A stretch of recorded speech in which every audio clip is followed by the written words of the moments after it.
Oh.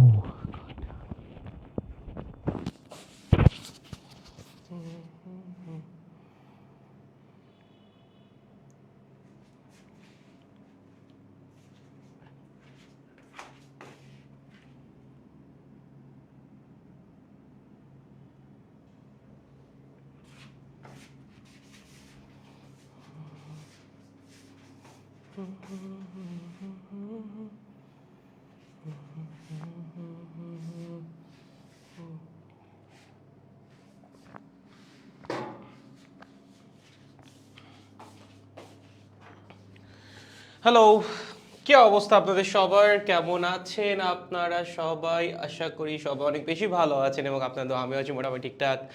So guys, আজকের ক্লাসে আমরা কারেন্টের সিকিউ সলভ করব। লাস্টের লেকচার ছিল কারেন্টের ওয়ান শটের উপর, সো ওয়ান শট বা রিভিশন যেটাই বলো ওটা আমাদের হয়ে গেছে। সো আজকে আমরা বেশ কিছু প্রবলেম সলভ করব অ্যান্ড আই হোপ এগুলা করলে কারেন্টের কনসেপ্ট আপনাদের আরও বেশি ক্লিয়ার হয়ে যাবে, ঠিক আছে? সো যারা ক্লাসে জয়েন করেছেন একটু কষ্ট করে আমাকে জানাই দিবেন সব কিছু ঠিকঠাক আছে কি না। যদি সব কিছু ঠিকঠাক থাকে আমরা দেরি না করে ক্লাসের মধ্যে চলে যাব, ওকে?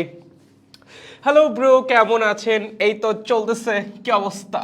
কি অবস্থা ব্রো? আমি ভালো আছি, তোরা কেমন আছিস?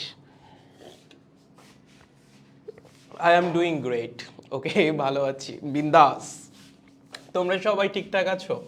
এবং আমাকে আরেকটা জিনিস জানা দিবা, সেটা হলো সব কিছু ক্লিয়ার কিনা, ওকে? যদি সব কিছু ক্লিয়ার থাকে তাহলে আর দেরি না, আমরা ক্লাস শুরু করে দিব। সব ঠিকঠাক, ওকে? চল, আজকে অনেকগুলো সিকিউ আছে, লেটস ফাইন্ড ইট আউট। কি কি সিকিউ আছে? প্রথম সিকিউ, চট্টগ্রাম বোর্ড 2023। গাইস, এগুলো অনেক সহজ সহজ, বুঝছো? কারেন্টের যে সিকিউগুলো আসছে লাস্ট রিসেন্ট ইয়ার্সগুলোতে আমরা সবগুলো অ্যানালাইসিস করছি। মোটামুটি 11টা-12টার মতো সিকিউ তোমাদের সলভিংয়ের জন্য নিয়ে আসছি। কোনোটাই না খুব বেশি কঠিন না, মানে তোমার যদি কারেন্টের কনসেপ্ট ক্লিয়ার থাকে এইসব ম্যাথ সলভ করা আসলে কোনো ব্যাপার না। চলো আমরা পড়ি।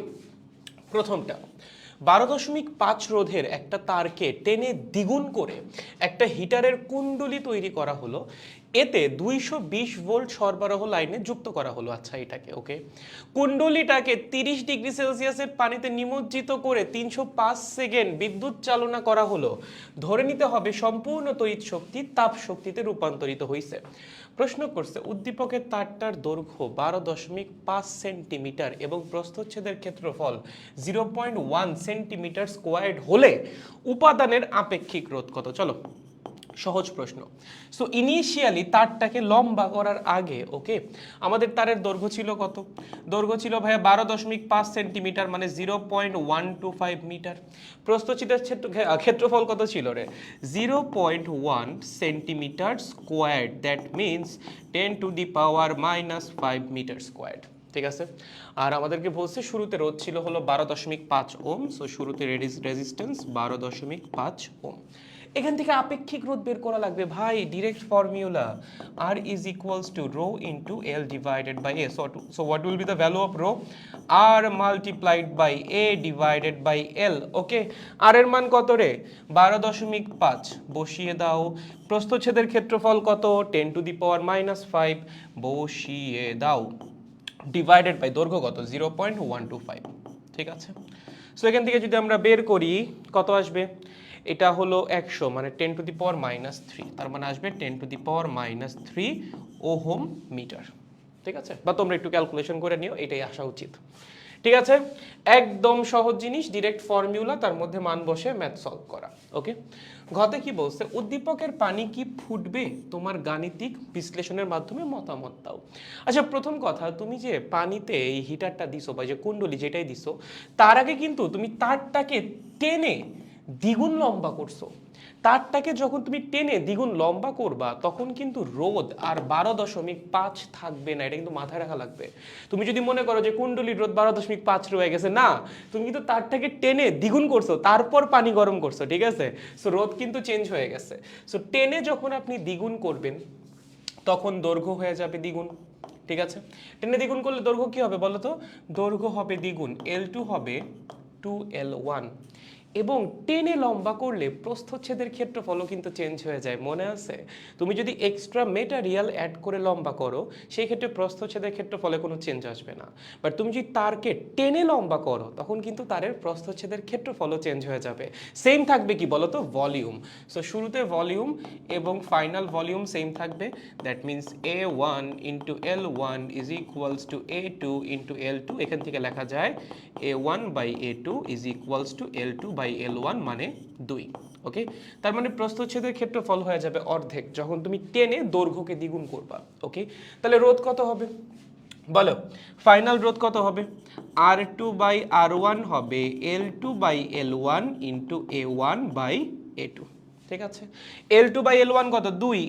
A1 বাই A2 কত? 2। তাহলে 2 ইন্টু 2 কত হয় রে? 4। তাহলে ফাইনাল রোধ কত হচ্ছে? ফাইনাল রোধ হচ্ছে ভাইয়া 4 ইন্টু R1 মানে 4 ইন্টু 12.5 মানে 50 ওম। ঠিক আছে, সো আপনি যখন টেনে লম্বা করে কুণ্ডলীটা ব্যবহার করতেছেন সেই কুণ্ডলীর রোধ কিন্তু আর 12.5 থাকতেছে না, কত হয়ে যাচ্ছে? 50 ওম হয়ে যাচ্ছে। ওকে, এইবার এটাকে আপনি দিছেন 220 ভোল্টের সাপ্লাই লাইনে। ওকে, যখন 220 ভোল্টের সাপ্লাই লাইনে দিয়ে তুমি 305 সেকেন্ড ধরে তড়িৎ পরিবহন করবা তখন কতখানি তাপশক্তি উৎপন্ন হবে? লেখেন উৎপন্ন তাপশক্তি। আপনি কি কি জানেন? রোধের মান জানেন, রোধের মান 50 ওম। সাপ্লাই দিয়েছেন কত ভোল্টেজ? 220 ভোল্ট। হ্যাঁ, 220 ভোল্টের সাপ্লাই লাইনে আমরা ওটাকে যুক্ত করছি এবং কত সময় ধরে তড়িৎ পরিবহন করা হয়েছে? 105 সেকেন্ড মোস্ট প্রবাবলি, না সরি 305 সেকেন্ড। 305 সেকেন্ড সময় ধরে তড়িৎ পরিবহন করা হয়েছে। তাহলে কতখানি তাপ শক্তি উৎপন্ন হবে বা কতখানি তড়িৎ শক্তি আমরা পাবো? উৎপন্ন তাপ শক্তি বা তড়িৎ শক্তি, কারণ তাপ শক্তি তড়িৎ শক্তিটাই তো তাপ শক্তিতে রূপান্তরিত হচ্ছে, রাইট? সো তাপ শক্তি উৎপন্ন হবে V²/R ইন্টু টি। ঠিক আছে, ভি এর ভ্যালু কত? 220, তার উপর স্কোয়ার্ড ডিভাইডেড বাই আর এর ভ্যালু কত? আর এর ভ্যালু হলো 50 ইন্টু কত সময় ধরে চালাইছি? 305 সেকেন্ড। সো এটার মান যদি আমরা বের করি, ক্যালকুলেটর আমার কাছে আছে, দাঁড়াও। 220 স্কোয়ার্ড ডিভাইডেড বাই 50 ইন্টু 305 কত হচ্ছে? 29, 52, 40 জুল। ঠিক আছে, সো আমরা যখন ওই কুণ্ডলীর মধ্যে দিয়ে তড়িৎ পরিবহন করছি তখন এতখানি তড়িৎ শক্তি বা তাপ শক্তি উৎপন্ন হয়েছে। এখন আমার দেখা লাগবে এই তাপ শক্তিটা পানি ফোটানোর জন্য যথেষ্ট কিনা। কিভাবে চেক করব? খেয়াল করো, তোমাকে বলছে যে পানির তাপমাত্রা আছে 30 ডিগ্রি সেলসিয়াস এবং কতখানি ভরের পানি? আচ্ছা, এখানে তো পানির ভর দেওয়া দরকার ছিল, পানির ভর দেওয়া ছিল না? ওয়েট, পানির ভর দেয় নাই না? পানির ভর অবশ্যই দেওয়া থাকা লাগবে। হ্যাঁ, এখানে তাহলে একটু মিস্টেক আছে, অবশ্যই পানির ভর দেওয়া থাকা লাগবে, অবশ্যই পানির ভর লাগবে। হইতে পারে টাইপিং মিস্টেক অথবা ওরা পানির ভর দেয় নাই, যদি দেওয়া না থাকে সেক্ষেত্রে অবশ্যই পানির ভর দেওয়া থাকা লাগবে, আদারওয়াইজ এই ম্যাথ করা যাবে না। সো আমরা ধরলাম পানির ভর দিয়ে দিছে, ধরো কথার কথা 10 কেজি, যে 10 কেজি ভরের পানি আমাদের কাছে আছে একটা পাত্রের মধ্যে এবং তার তাপমাত্রা হলো 30 ডিগ্রি সেলসিয়াস। আমরা দেখতে চাচ্ছি উৎপন্ন তাপ শক্তি দিয়ে সেই পানিকে ফোটানো সম্ভব নাকি সম্ভব না। এখন পানি ফোটানোর জন্য প্রথমে তো পানির তাপমাত্রা 100 ডিগ্রি সেলসিয়াস করা লাগবে, তারপর তো 100 ডিগ্রি সেলসিয়াসের পানি ফোটা শুরু করবে, রাইট? সো আমরা প্রথমে দেখব এই 10 কেজি ভরের পানির তাপমাত্রা 30 থেকে 100 করতে কতখানি তাপ শক্তি প্রয়োজন। চলো আমরা যদি এই 10 কেজি ভরের পানি, ঠিক আছে, এই যে আমাদের কাছে 10 কেজি ভরের পানি আছে, এইটার তাপমাত্রা 30 ডিগ্রি সেলসিয়াস থেকে 100 ডিগ্রি সেলসিয়াস করতে চাই, তার জন্য প্রয়োজনীয় তাপ শক্তি কত? Del Q is equals to M S del theta. পানির ভর 10 কেজি, আপেক্ষিক তাপ 4200, ডেল থিটা কত ভাইয়া? তাপমাত্রা করব 100, ছিল কত? 30, দ্যাট মিনস 42,000 ইন্টু 70। ঠিক আছে, তাহলে কত? 42,000 ইন্টু 70 কত হচ্ছে? 29,4000। ওকে, এতখানি, দাঁড়াও, 1টা 2টা 3টা 4টা, হ্যাঁ ঠিক আছে, এত জুল।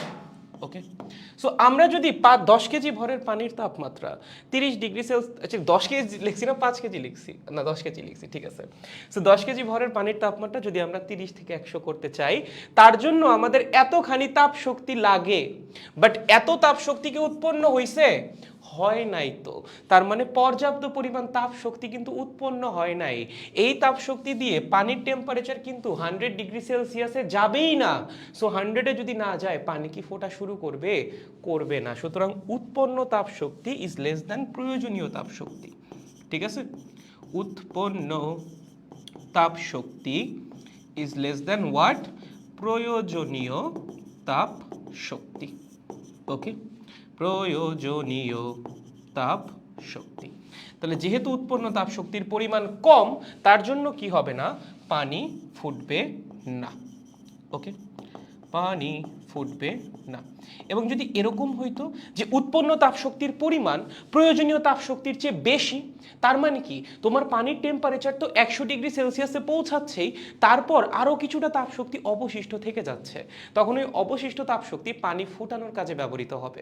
ঠিক আছে, সো উৎপন্ন তাপশক্তি যদি প্রয়োজনীয় তাপশক্তির চেয়ে বেশি হয় সেই ক্ষেত্রে পানি ফুটবে, আর উৎপন্ন তাপশক্তি যদি প্রয়োজনীয় তাপশক্তির চেয়ে কম হয় সেই ক্ষেত্রে পানি ফুটবে না।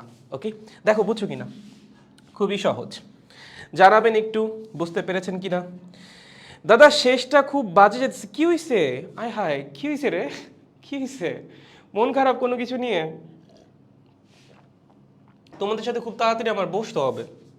ঠিক আছে, আমি সময় পাচ্ছি না, আমার পরীক্ষা টরীক্ষা প্লাসে 26 আসতেছে, আবার মনে করো সব কিছু মিলে একদম মানে এমন একটা সময় 26 ব্যাচটা আসছে, আমারও পরীক্ষা চলতেছে, তোমাদের সাত ভাইয়েরও পরীক্ষা চলতেছে, মানে আমরা কেউ আসলে কাজই করতে পারতেছি না, সব কিছু মিলে একটা মেস আপের মধ্যে আছি। আলটিমেটলি তোমাদের নিয়েও খুব বেশি বসতে পারতেছি না, জাস্ট ক্লাসগুলো কন্টিনিউ করে যাওয়া লাগতেছে।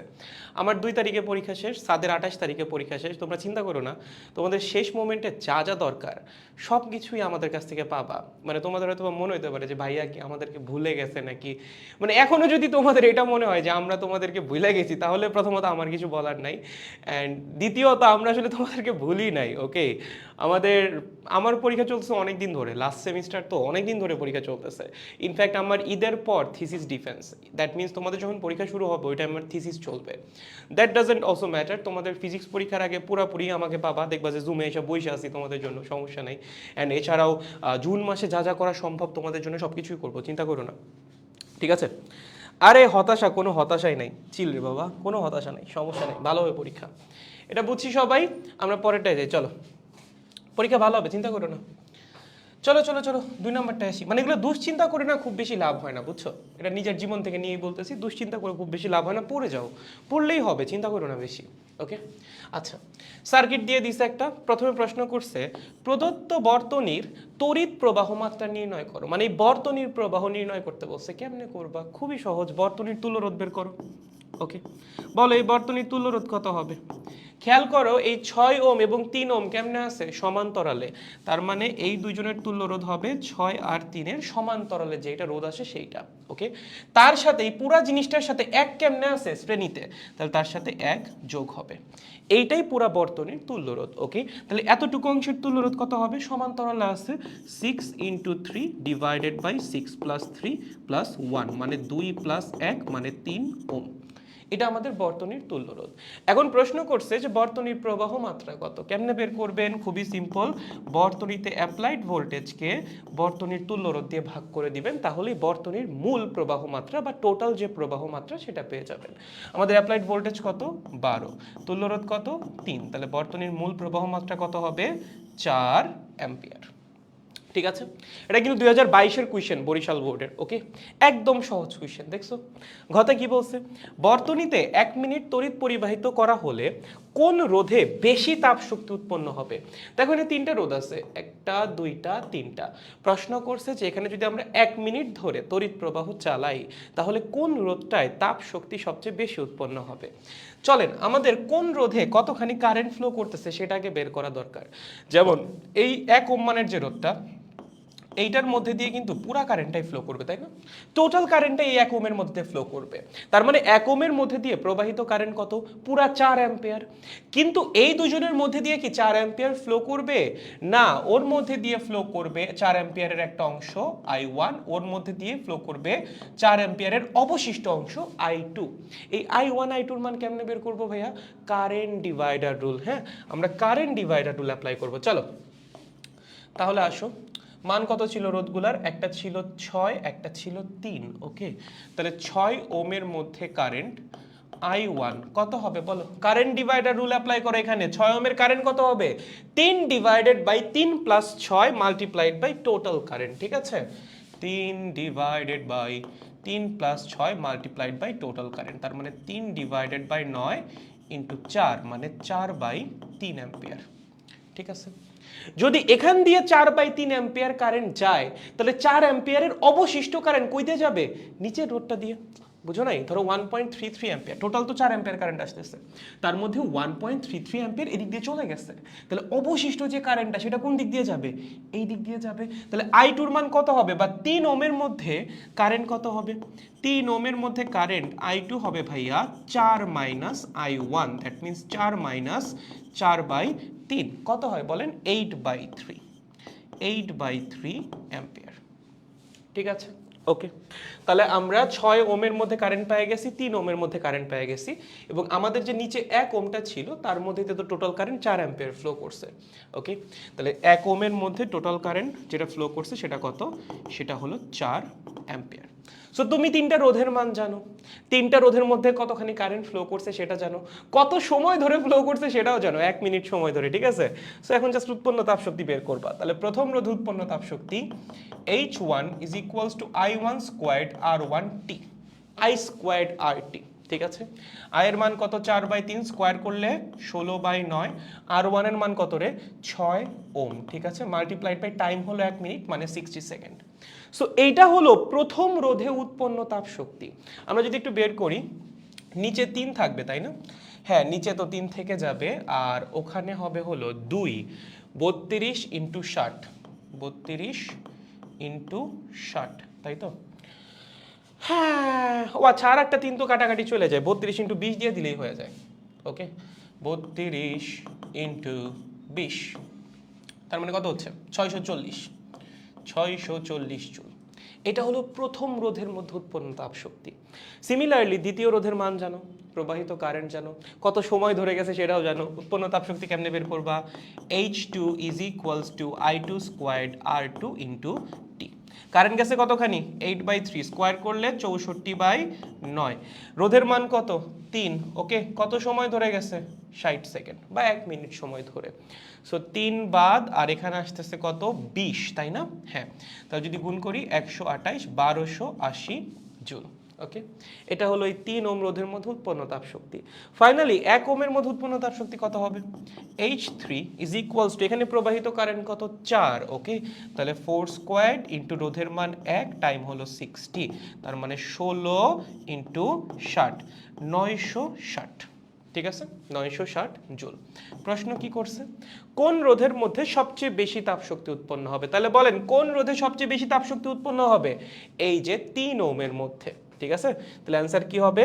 3 ওহমে সবচেয়ে বেশি তাপ শক্তি উৎপন্ন হবে।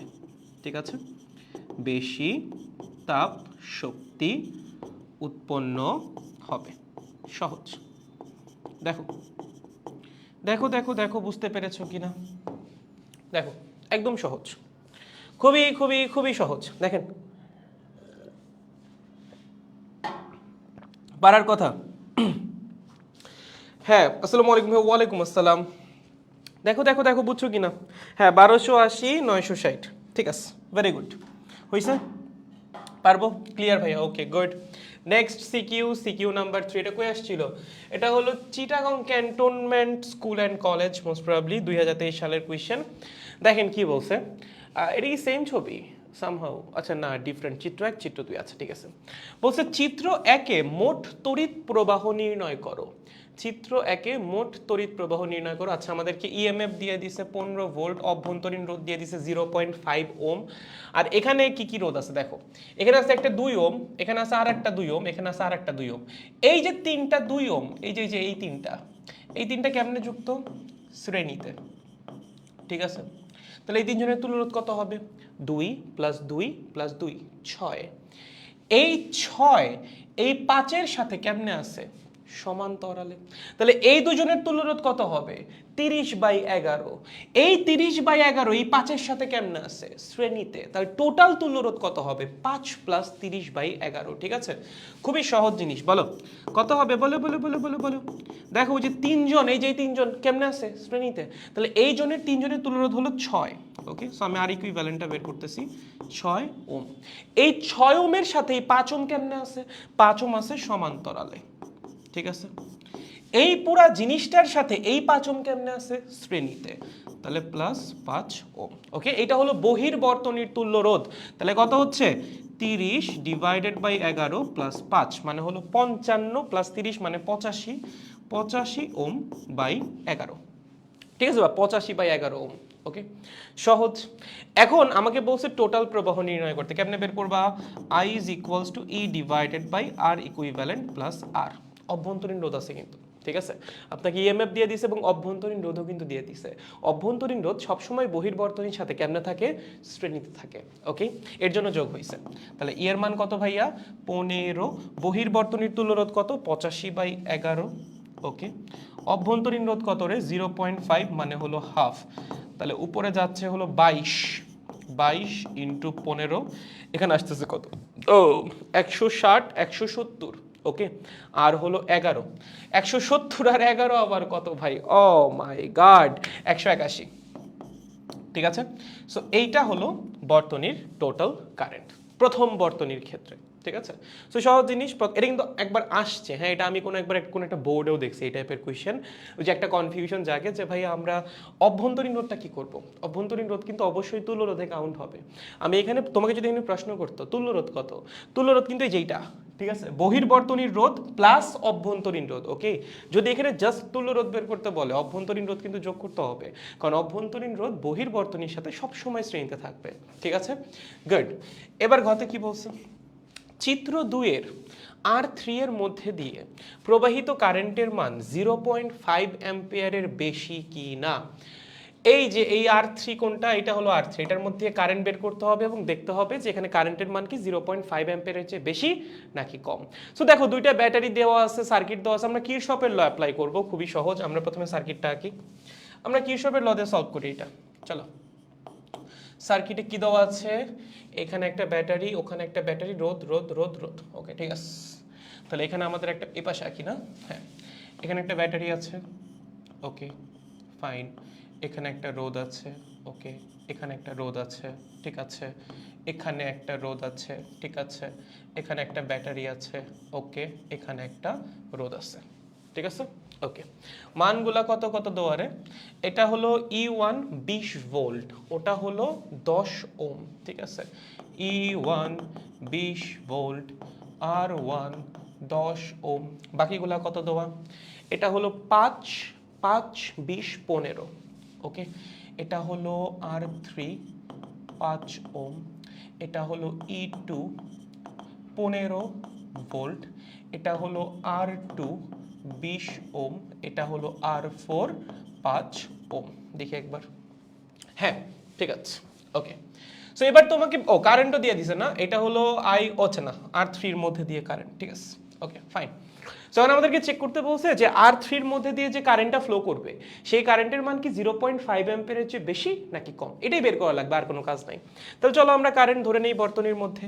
ধরলাম এই বরাবর কারেন্ট যাবে I1, এখান দিয়ে কারেন্ট যাবে I2, এখান দিয়ে কারেন্ট যাবে I3।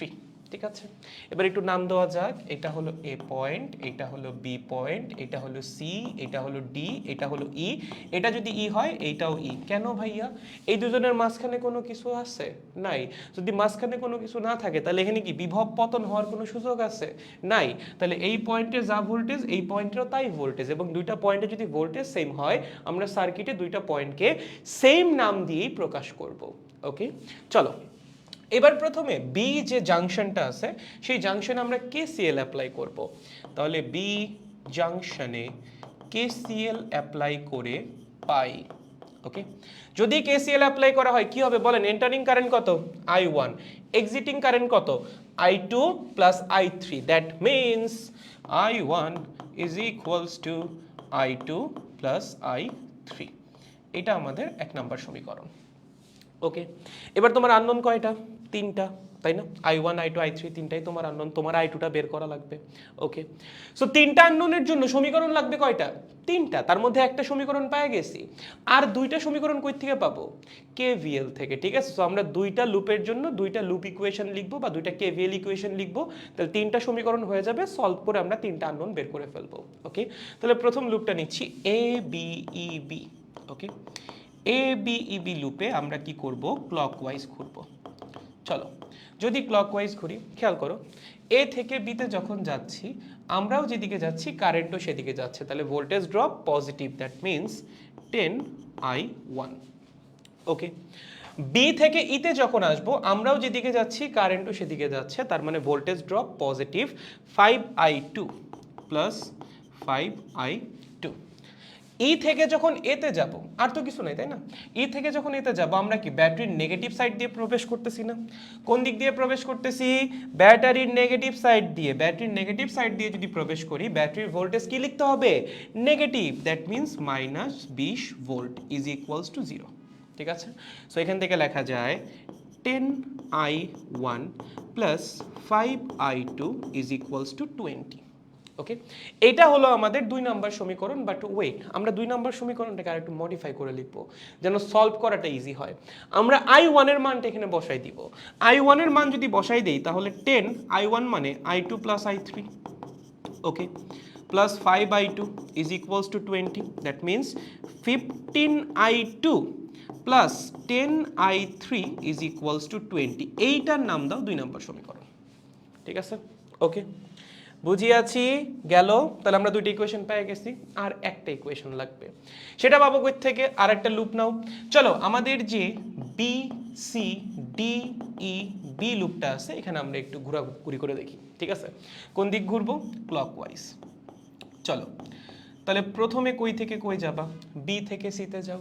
দেখো তুমি যেদিকে যাচ্ছ কারেন্টও সেদিকে যাচ্ছে, তাহলে ভোল্টেজ ড্রপ কি হবে? Positive, that means 20I3। ওকে, যখন সি থেকে ডিতে আসবা ব্যাটারির কোন পাশ দিয়ে প্রবেশ করতেছো? প্লাস, তাহলে ব্যাটারির ভোল্টেজ কি বসবে? প্লাস, তার মানে প্লাস 15 ভোল্ট। ওকে, যখন ই থেকে ডি থেকে ইতে আসবো, এই যে এই দিক বরাবর আসবো, কারেন্ট তো এই দিকেই আসতেছে, রাইট? তার মানে আমরা যেদিকে যাচ্ছি কারেন্টও সেদিকে, ভোল্টেজ ড্রপ কি হবে? পজিটিভ হবে, তার মানে প্লাস 5I3। ওকে, যখন ই থেকে বিতে যাব, এই দিকে যাব, দেখো আমরা যেদিকে যাচ্ছি কারেন্ট যাচ্ছে তার উল্টা দিকে, এইবার ভোল্টেজ ড্রপ হবে negative. Okay, that means -5I2 is equals two 0। ওকে, এখন যদি একটু অর্গানাইজ করে লিখি তাহলে কি দাঁড়াচ্ছে? -5I2 plus 25I3 is equals two -15। That means ভাইয়া লেখা যায় 25I3 is equals to 5I2 minus 15। ওকে, এবার যদি 25 দিয়ে ভাগ করে দাও তাহলে I3 সমান কি আসে? I3 সমান আসতেছে ভাইয়া I2 by 5 minus 3/5। ওকে, এবার I3 এর যে মানটা আছে এটা এই সমীকরণে বসাই দাও, মানে তোমাদের একদম সমীকরণ সলভ করা সহ দেখাচ্ছি। I3 এর যে মানটা আছে সেটা তুমি 2 নম্বর সমীকরণে বসাই দাও, তাহলে কি হবে?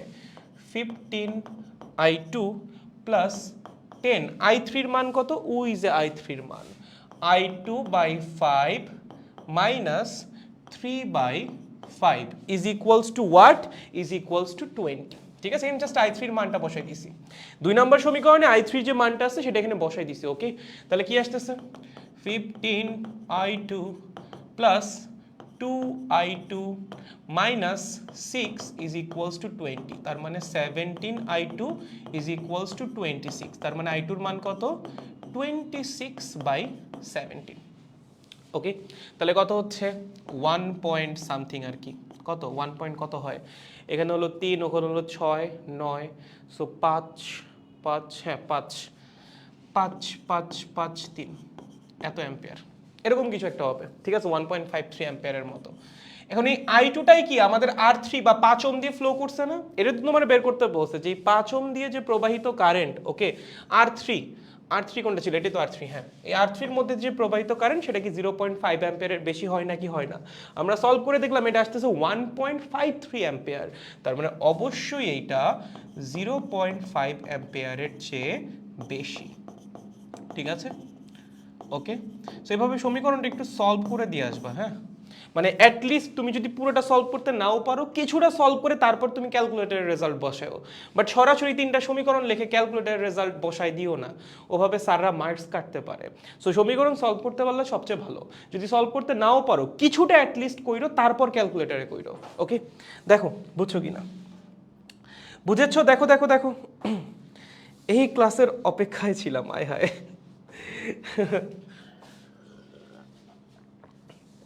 একাডেমিকের পর ফার্স্ট ক্লাস, একাডেমিকের পর প্রথম ক্লাস করলে আজকে, আয় হায়, মাশাআল্লাহ, ঠিক আছে। ওকে, দেখো বুঝতে পারছো কিনা বাচ্চারা? সবাই বুঝছিস? একটু জানিস আমাকে। ক্লিয়ার ভাইয়া? ওকে, বাকিদের কি অবস্থা? বাকিরাও আই হোপ ক্লিয়ার। কারো বুঝতে সমস্যা হইলে জানায়। ওকে, আমরা পরবর্তী সিকিউতে মুভ করি। চলেন সিকিউ নাম্বার 4। এটা কোথায় আসছিল? দিনাজপুর বোর্ড 2022। দেখো কি বলছে, একটা বর্তনী দিয়ে দিছে, দিয়ে বলছে এই দেখো এই প্রশ্নটা না দেখছো, আমরা অলরেডি এটা 3 নাম্বার বার পাইলাম, এই গ নাম্বার যে প্রশ্নটা। হ্যাঁ, ঘ সবগুলা ডিফারেন্ট ডিফারেন্ট হচ্ছে, বাট গতে কিন্তু সেম কোয়েশ্চেন বারবার আসতেছে যে বর্তনীর মোট প্রবাহ বা মূল প্রবাহ নির্ণয় করো। সেটা ভালো মতো মাথায় রাখো। মূল প্রবাহ কেমনে বের করব? অ্যাপ্লাইড ভোল্টেজ ডিভাইডেড বাই বর্তনীর টোটাল তুল্য রোধ। যদি অভ্যন্তরীণ রোধ থাকে সেটা বহির্বর্তনীর রোধের সাথে শ্রেণীতে যুক্ত হবে, মানে জাস্ট প্লাস করে দিব, আর কিছু না, ঠিক আছে? ওকে, তাহলে চলো এখানে তুল্য রোধ কত হবে? 16 এবং 12 কেমনে আছে? সমান্তরালে। তার সাথে ওই 12 কেমনে আছে? শ্রেণীতে। সো আমরা লিখতে পারি এভাবে যে বর্তনীর তুল্য রোধ আর ইকুইভ্যালেন্ট ইজ ইকুয়ালস টু 16 এবং 12 আছে সমান্তরালে, তার সাথে ওই 12 কেমনে আছে? শ্রেণীতে। ওকে, তাহলে 16 আর 12 যদি সমান্তরালে থাকে তাদের তুল্য রোধ কত হবে? 16 × 12 ডিভাইডেড বাই 16 প্লাস 12 প্লাস 12। এখানে কত হচ্ছে? 160 আর হলো 32, মানে 192 নাকি? নিচে হলো 28 প্লাস 12। সো এখান থেকে কিছু একটা আসবে আর ইকুইভ্যালেন্টের মান। ওকে, আমরা বেরি করি, দাঁড়াও আমি আর হাতে হাতে করতেই পারতেছি না, মাথা is not working anymore. Plus কত? 12, কত আসে রে? 18.85, 18.85 ওম। সো এখান থেকে যদি আমরা বর্তনীর টোটাল কারেন্ট বের করতে চাই সেটা কত হবে? I is equals to V divided by R equivalent. V এর মান কত? 20 ডিভাইডেড বাই 18.85, কত হয়? 20 ডিভাইডেড বাই অ্যান্সার কত হচ্ছে? 1.06 অ্যাম্পিয়ার, ঠিক আছে? সো এটা আমাদের কারেন্ট, বর্তনীর প্রবাহিত টোটাল কারেন্ট। ঘ নম্বরে কি বলছে?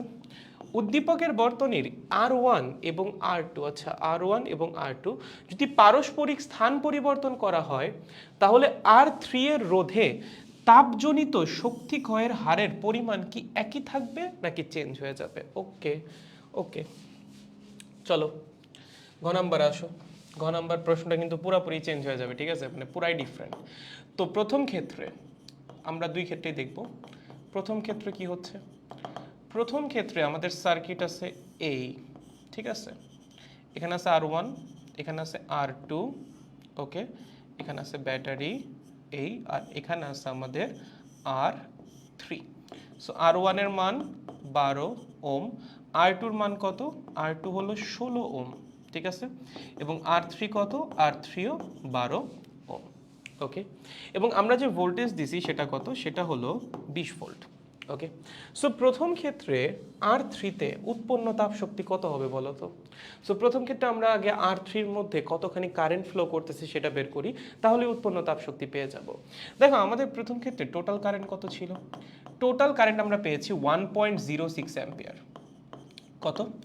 1.06 অ্যাম্পিয়ার, যেটা আমরা একটু আগেই পাইলাম, তাই না? এই 1.06 অ্যাম্পিয়ারের একটা অংশ এই R3-র মধ্যে দিয়ে ফ্লো করবে। সেটা কেমনে বের করব? Current divider rule. বলো R3-র মধ্যে কারেন্ট কতখানি যাবে? I prime is equals two 16/16 plus 12 into total current, ঠিক আছে? সিম্পল কারেন্ট ডিভাইডার রুল, আর কিছুই না। এই 12 ওমের মধ্যে প্রবাহিত কারেন্ট হবে এইটা, তাহলে 16 divided by 28 into total current 1.06, কত হচ্ছে? চলো 16 ডিভাইডেড বাই 28 ইন্টু 1.06 হচ্ছে হলো 0.6 606 অ্যাম্পিয়ার। ওকে, সো প্রথম ক্ষেত্রে এই R3-র মধ্যে দিয়ে এতখানি কারেন্ট ফ্লো করবে। তাহলে প্রথম ক্ষেত্রে এই R3-তে উৎপন্ন তাপশক্তি কত হবে? প্রথম ক্ষেত্রে R3-তে উৎপন্ন তাপশক্তি H প্রাইম হবে প্রথম ক্ষেত্রে প্রবাহিত কারেন্ট 606 তার উপর স্কোয়ার্ড মাল্টিপ্লাইড বাই রোধের মান মানে I স্কোয়ার্ড RT আর কি, এবং ধরো আমরা টি সময় ধরে তড়িৎ পরিবহন করছি, সো এত জুল তাপ শক্তি প্রথম ক্ষেত্রে উৎপন্ন হবে। ঠিক আছে, এটা হলো প্রথম ক্ষেত্রে এই R3-তে উৎপন্ন তাপ শক্তি। এইবার দ্বিতীয় ক্ষেত্রে বা পরবর্তীতে তুমি কি করছো, R1 এবং R2-কে ইন্টারচেঞ্জ করে দিছো, মানে R2-কে নিয়ে গেছো এখানে, R1-কে নিয়ে আসছো এখানে। তাহলে দ্বিতীয় ক্ষেত্রে দেখতে কিরকম হবে বলেন? দ্বিতীয় ক্ষেত্রে কিরকম হবে আপনার সার্কিট দেখতে? ধরেন এই এরকম, ঠিক আছে। এখানে কি এবার R1 আছে? না, এখানে আছে R2, সেটার মান কত? 16 ওম। এখানে কত আসছে? এখানে আসছে R1, সেটা কত? 12 ওম। আর এখানে তো R3 ছিলই, সেটা আমাদের 12 ওমই। ঠিক আছে, সহজ। ওকে, R3 12 ওম। ওকে, তাহলে এবার দেখো, এবার কিন্তু তোমার বর্তনীর প্রবাহের মানই চেঞ্জ হয়ে যাবে। কেন? তুমি যখন রোধগুলোর প্লেস চেঞ্জ করছো তখন কি বর্তনীর তুল্যরোধ চেঞ্জ হয়ে যাবে না? অবশ্যই চেঞ্জ হয়ে যাবে। তুল্যরোধ চেঞ্জ হইলে বর্তনীর টোটাল কারেন্ট চেঞ্জ হবে না? হবে। সো আমাদের আবার বর্তনীর টোটাল কারেন্ট বের করা লাগবে। ধরো টোটাল কারেন্ট ছিল I এবং এখান দিয়ে প্রবেশ করছে I ডাবল প্রাইম পরিমাণ কারেন্ট R3-র মধ্যে দিয়ে প্রবেশ করছে। সো আমরা প্রথমে টোটাল কারেন্টটা বের করি। কিভাবে করব? প্রথমে আসো বর্তনীর তুল্যরোধ। বর্তনীর তুল্যরোধ কত হবে? 12 এবং 12 কেমনে আছে? সমান্তরালে। তাহলে 12 এবং 12 আছে সমান্তরালে, তার সাথে 16 কেমনে আছে? শ্রেণীতে। তাহলে প্লাস 16। এই হলো বর্তনীর টোটাল তুল্যরোধ। ওকে, 12 আর 12-র তুল্যরোধ কত হবে? 6, যেহেতু দুজন সমান্তরালে আছে, প্লাস 16 মানে 22 ওম। এটা আমাদের বর্তনীর টোটাল তুল্য রোধ। তাহলে এবার বর্তনীর টোটাল কারেন্ট কত হবে? টোটাল কারেন্ট হবে V divided by R equivalent মানে 20 ডিভাইডেড বাই 22।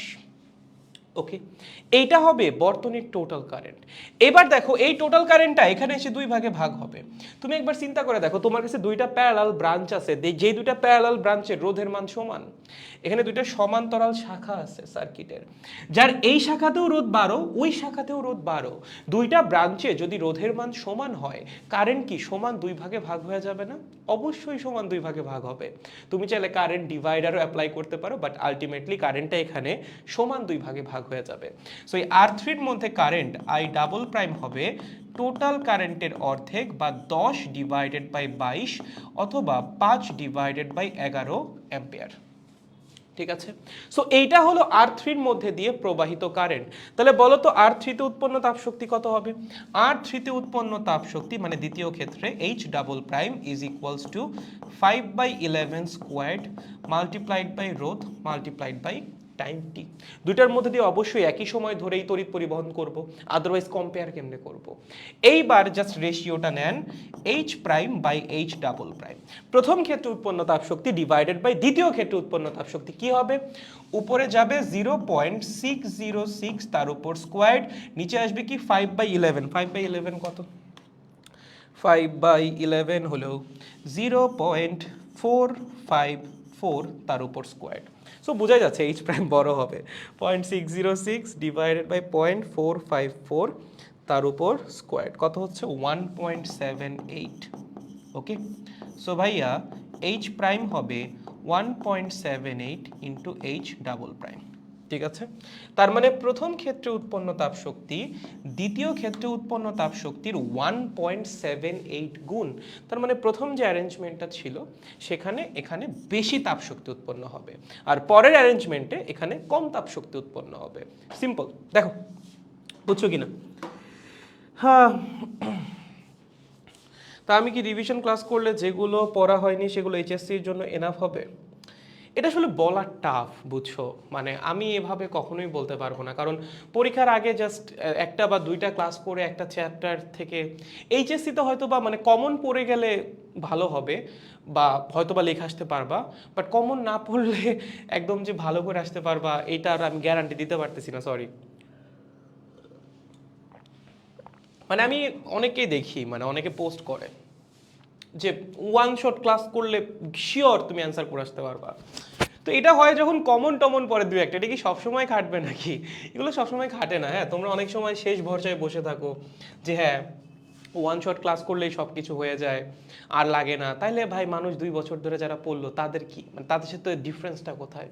তুমি চিন্তা করো, এই ওয়ান শট ক্লাস করে যদি সব কিছু হইতো, তাহলে যারা 2 বছর ধরে পড়াশোনা করতেছে তাদের ডিফারেন্সটা, তারা কোথায় ডিফারেন্সটা ক্রিয়েট করবে? অবশ্যই এটার প্রভাব আছে, তাই না? শুধুমাত্র পরীক্ষার আগে এভাবে ক্লাস করে গেলে হয়তো বা আপনি কোনো একটা পরীক্ষায় পার পেয়ে যেতে পারেন, বাট এইটা কোনো পার্মানেন্ট সলিউশন কখনোই না। পড়াশোনা অবশ্যই কনসিস্টেন্ট হইতে হবে। পরীক্ষার আগের রাতে এসে আমি 2 রাত পড়লাম আর আমি পরীক্ষায় কোপাই দিয়ে আসলাম, এই জিনিস হওয়ার চান্স একটু কম। ওকে, আমি ডিমোটিভেট করতেছি না, দিস দ্য ট্রুথ, ঠিক আছে? এটা মেনে নেওয়া উচিত। ওকে, বুঝছি ভাইয়া। তাহলে এখন কি করা উচিত? যদি এতদিন ধরে পড়াশোনা না করে থাকো তাহলে তো অবশ্যই ওয়ান শট ক্লাসই করবা। মানে এখন তো আর কিছু করার নাই, কারণ সময় যা চলার যা যাওয়ার তা তো চলেই গেছে। সো যেগুলো এখনো পড়া হয় নাই সেগুলোর তো রিভিশন ক্লাসই করতে হবে, কারণ এখন আর সময় নাই। সো অ্যাডমিশনে কাভার করতে হবে বেশি বেশি পড়াশোনা করে। আর চাইলে এখনো বেশি বেশি পড়াশোনা করে যদি কাভার করা সম্ভব হয় সেটাও চেষ্টা করতে পারো। ওকে, বাট তার জন্য পড়তে হবে বেশি। এখন তুমি চিন্তা করে দেখো, তুমি বলতেছো যে ভাইয়া, মানে এই সমস্যাটা তো প্রচুর দেখি, তাই না? যে ভাইয়া আমি এতদিন ধরে কিছু পড়ি নাই, এখন আমি কি করব? পড়বা, সিম্পল, তাই না? তুমি বলতেছো আমি পড়ি নাই, এটার সলিউশন কি? পড়া। আর তো কোনো সলিউশন নাই, এখানে কোনো রকেট সায়েন্সও নাই, কোনো ম্যাজিকও নাই। না পড়ার সলিউশন হলো পড়া। ওকে, সো পড়তে হবে, গ্যাপ থাকলে আরো বেশি পড়তে হবে। ওকে, চলো নেক্সট 5 নাম্বারটা, এটা কোথায় আসছিল? দিনাজপুর বোর্ড 2023 লাস্ট ইয়ারের কোয়েশ্চেন। চলো চলো চলো, কি বলছে? হ্যাঁ, এরকম একটা সার্কিট দিয়ে দিছে, ফাইন। তো বলছে চাবি খোলা অবস্থায়। আচ্ছা, চাবি খোলা মানে হলো এটা ওপেন, হ্যাঁ, মানে এখান থেকে কোনো কারেন্ট যাবে না। চাবি খোলা অবস্থায় মানে কি, যে এই ব্রাঞ্চটা দিয়ে কোনো কারেন্ট যাবে না। ওকে, চাবি খোলা অবস্থায় 3 ওম রোধের 2 প্রান্তে বিভব পার্থক্য নির্ণয় করো। আচ্ছা, চাবি যখন খোলা থাকবে তখন তো এই ব্রাঞ্চটা দিয়ে কোনো কারেন্ট যাবে না, সো এটাকে আমাদের হিসাবে আনারই দরকার নাই, কারণ এই ব্রাঞ্চ দিয়ে তো কোনো কারেন্ট যাচ্ছে না, তাই না? সো এটাকে হিসাবে আনা কি হবে? সো এটাকে আমরা হিসাবেই আনবো না যখন চাবিটা খোলা। ওকে, তো তখন ছবিটা কিরকম হবে? তখন ছবিটা আঁকি।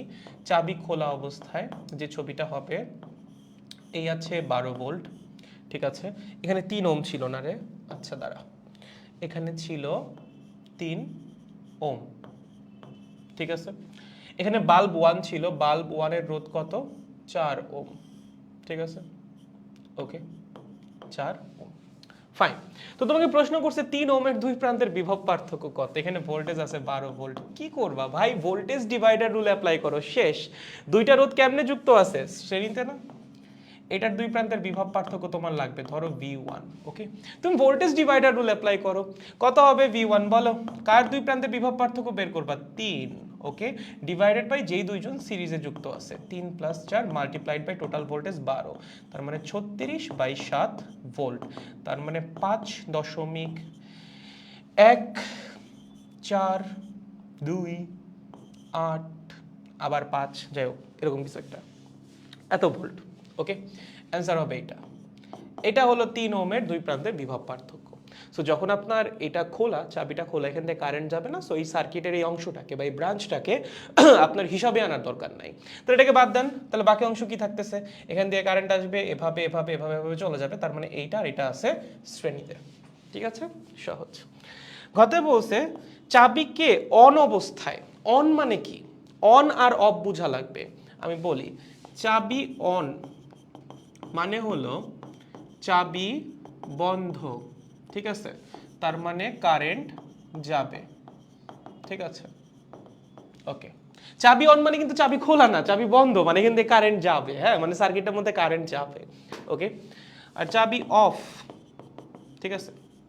চাবি অফ মানে চাবি খোলা, এখান দিয়ে কারেন্ট যাবে না, কারেন্ট যাবে না। খুব সহজ। ওকে, সো চাবি যখন অন আছে তখন থেকে কারেন্ট যাবে। এখন বলছে কোন বাল্বটায় বেশি তাপ শক্তি উৎপন্ন হবে। দেখো, দুইটা বাল্বের রোধ তুমি জানো, তুমি দেখবা কোনটার মধ্যে কিরকম কারেন্ট যাচ্ছে, দেন দেখবা যে কোনটায় কিরকম তাপ শক্তি উৎপন্ন হচ্ছে। সো সহজ জিনিস, আমরা একটা আবার সার্কিটটা আঁকি। 3 4 2 12, তাই তো? ওকে, চলো ঘ নাম্বারের জন্য সার্কিটটা একবার ড্র করা যাক। পরীক্ষার হলে সবসময় সার্কিটে কে কে করবা, ঠিক আছে, তাহলে ভুল কম হবে।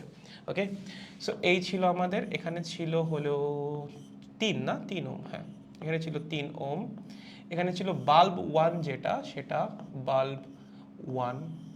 আরে কি বাজে একটা বাল্ব আঁকছি ভাই, ও মাই গড, আমাকে তো ট্রিপলি থেকে বহিষ্কার করে দেওয়া উচিত। ওকে, যাই হোক, এই ধরো একটা বাল্ব। ওকে, এবং সিমিলারলি এখানেও ধরো একটা বাল্ব। ওকে, এই সো দুটা বাল্ব আছে, এইটা হলো বাল্ব 1, ওকে, আর এটা হলো বাল্ব 2। এইটার রোধ হলো 4 ওম, এইটার রোধ হলো 2 ওম, ঠিক আছে।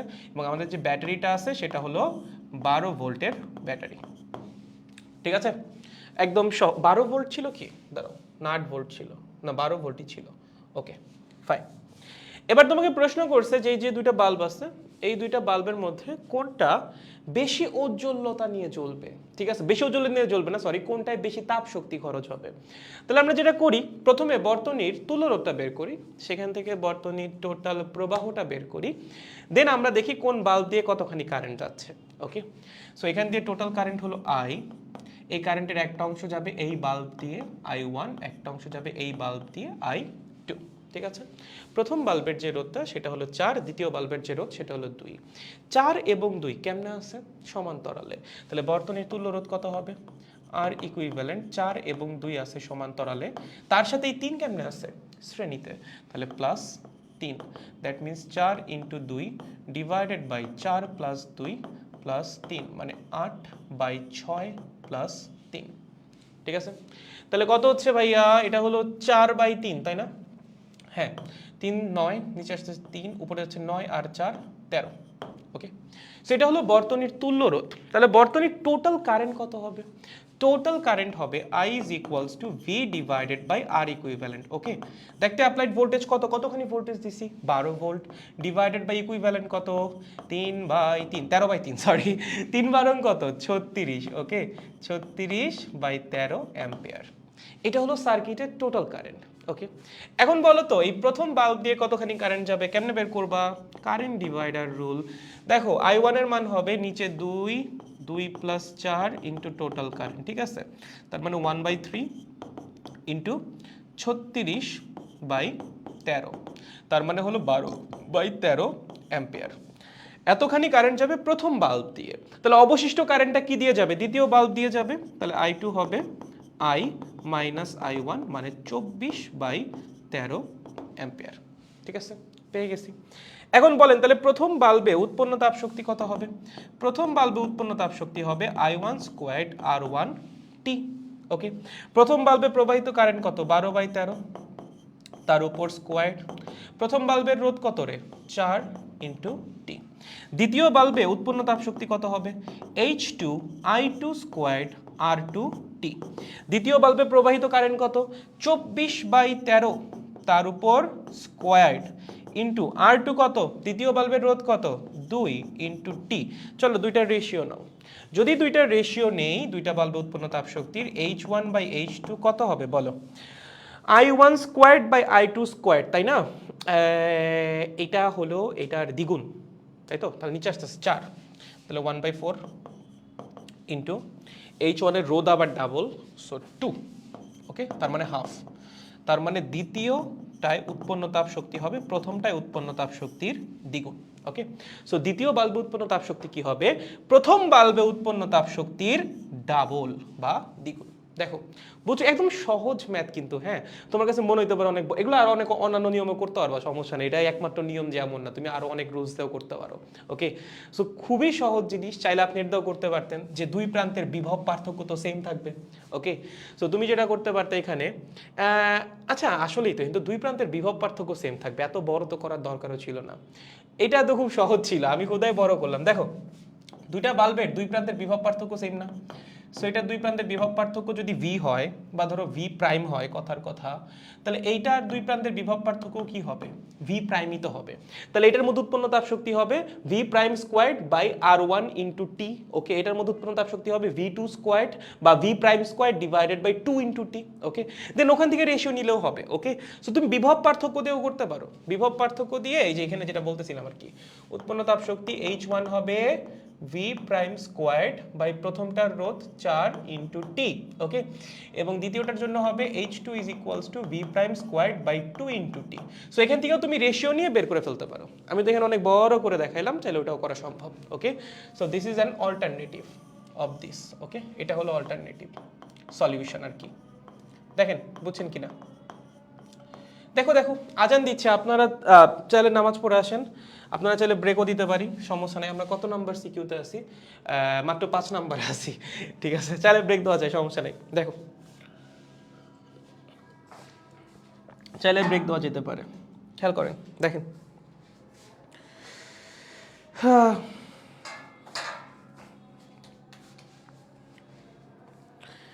প্রথম থেকেই আপনার সাথে লেগেছিলাম, বাট কলেজের বা নিজের কারণে হয়তো বা লেকচার কমপ্লিট করতে পারি না, এখন হজবরল একটা অবস্থা, প্লিজ হেল্প দাদা।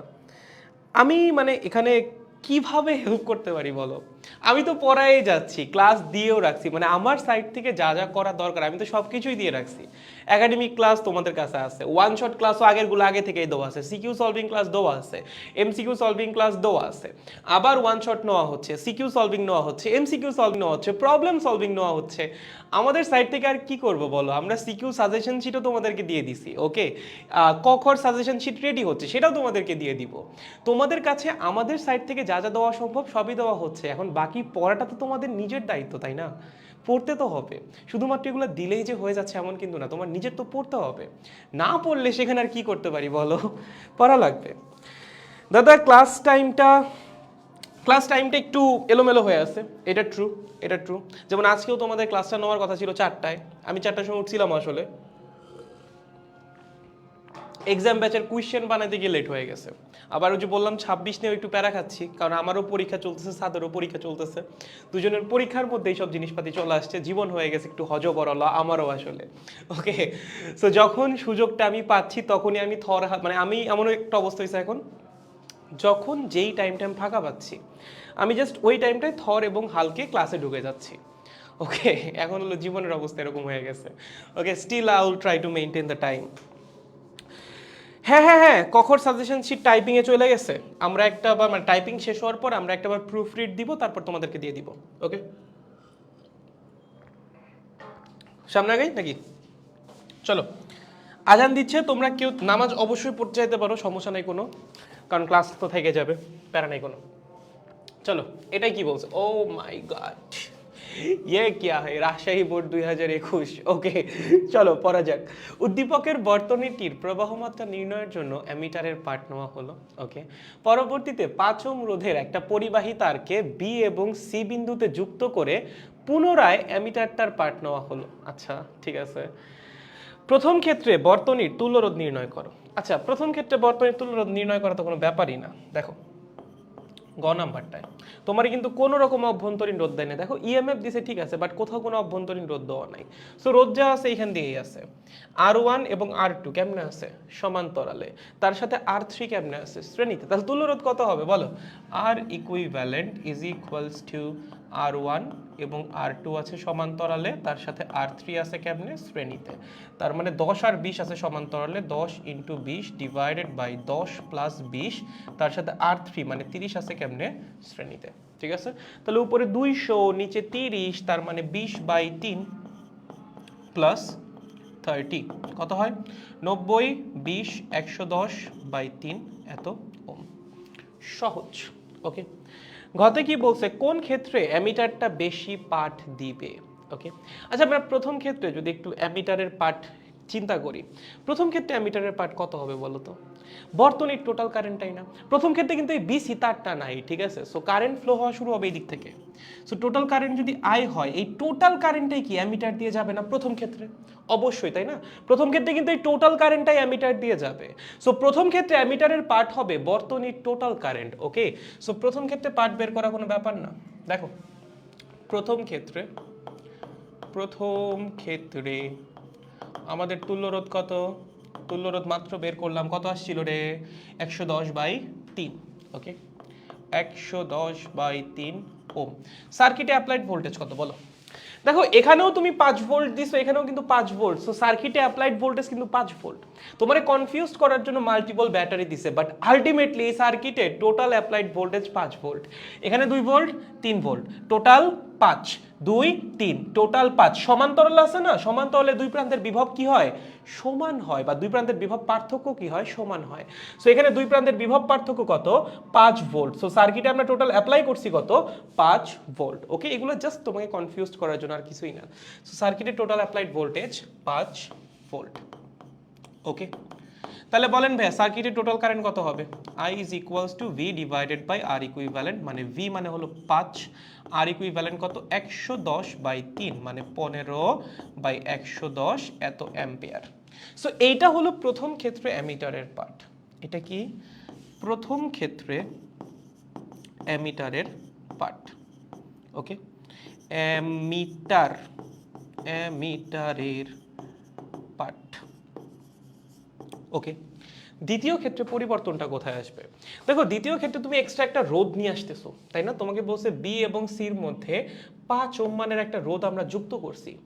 বি আর সির মধ্যে যদি 5 ওহম মানের একটা রোধ যুক্ত করা হয়, সেই 5 ওহম রোধটা 30 এর সাথে কেমনে চলে যাবে? প্যারালালি চলে যাবে।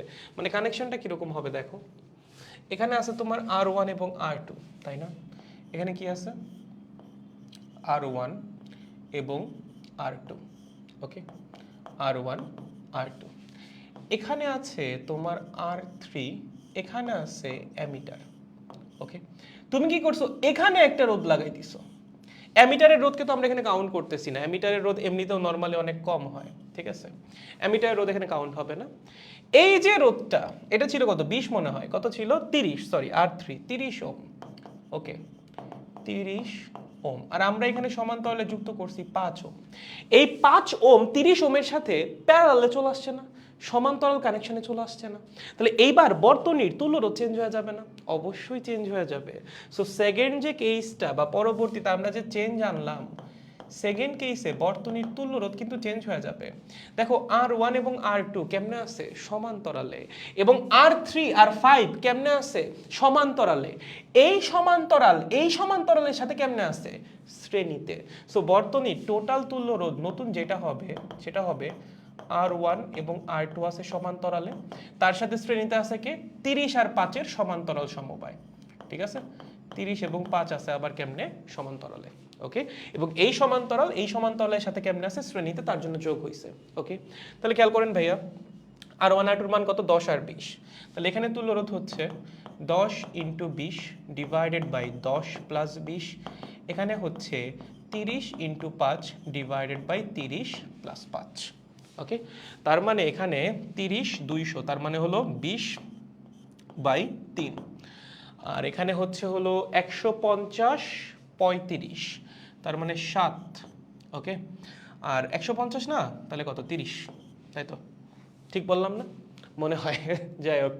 ওকে, এখন যদি লসাগু করি তাহলে নিচে আসবে 21, এখানে আসবে কত? 140, তাই না? আর হলো 90, তার মানে 230।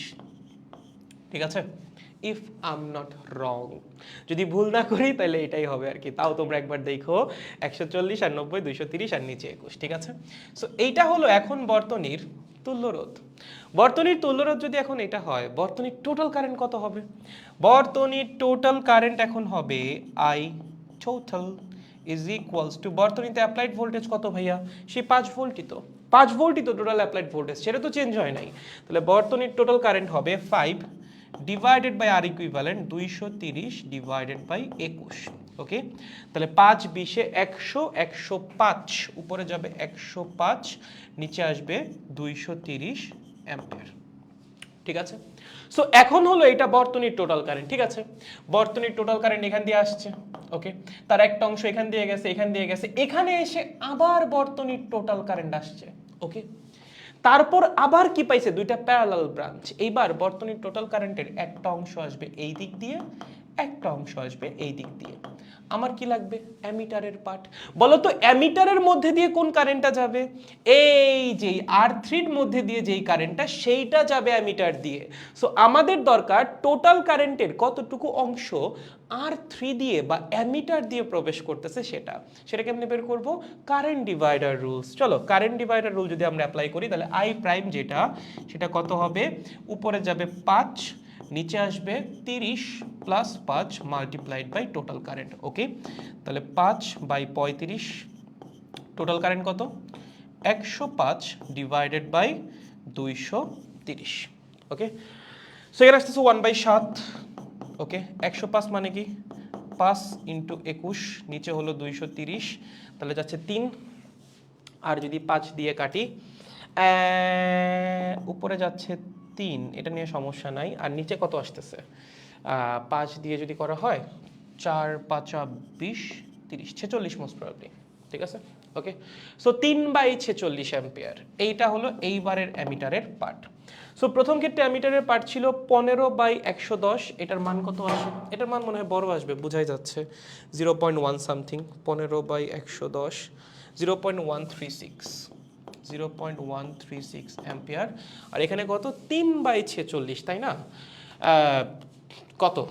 56 0.06 বা 0.07 মোস্ট প্রবাবলি। 3/46 0.065 0.065 অ্যাম্পিয়ার। ওকে, তার মানে প্রথম ক্ষেত্রে অ্যামিটারের রিডিং হবে বেশি। ওকে, অ্যান্সার কি?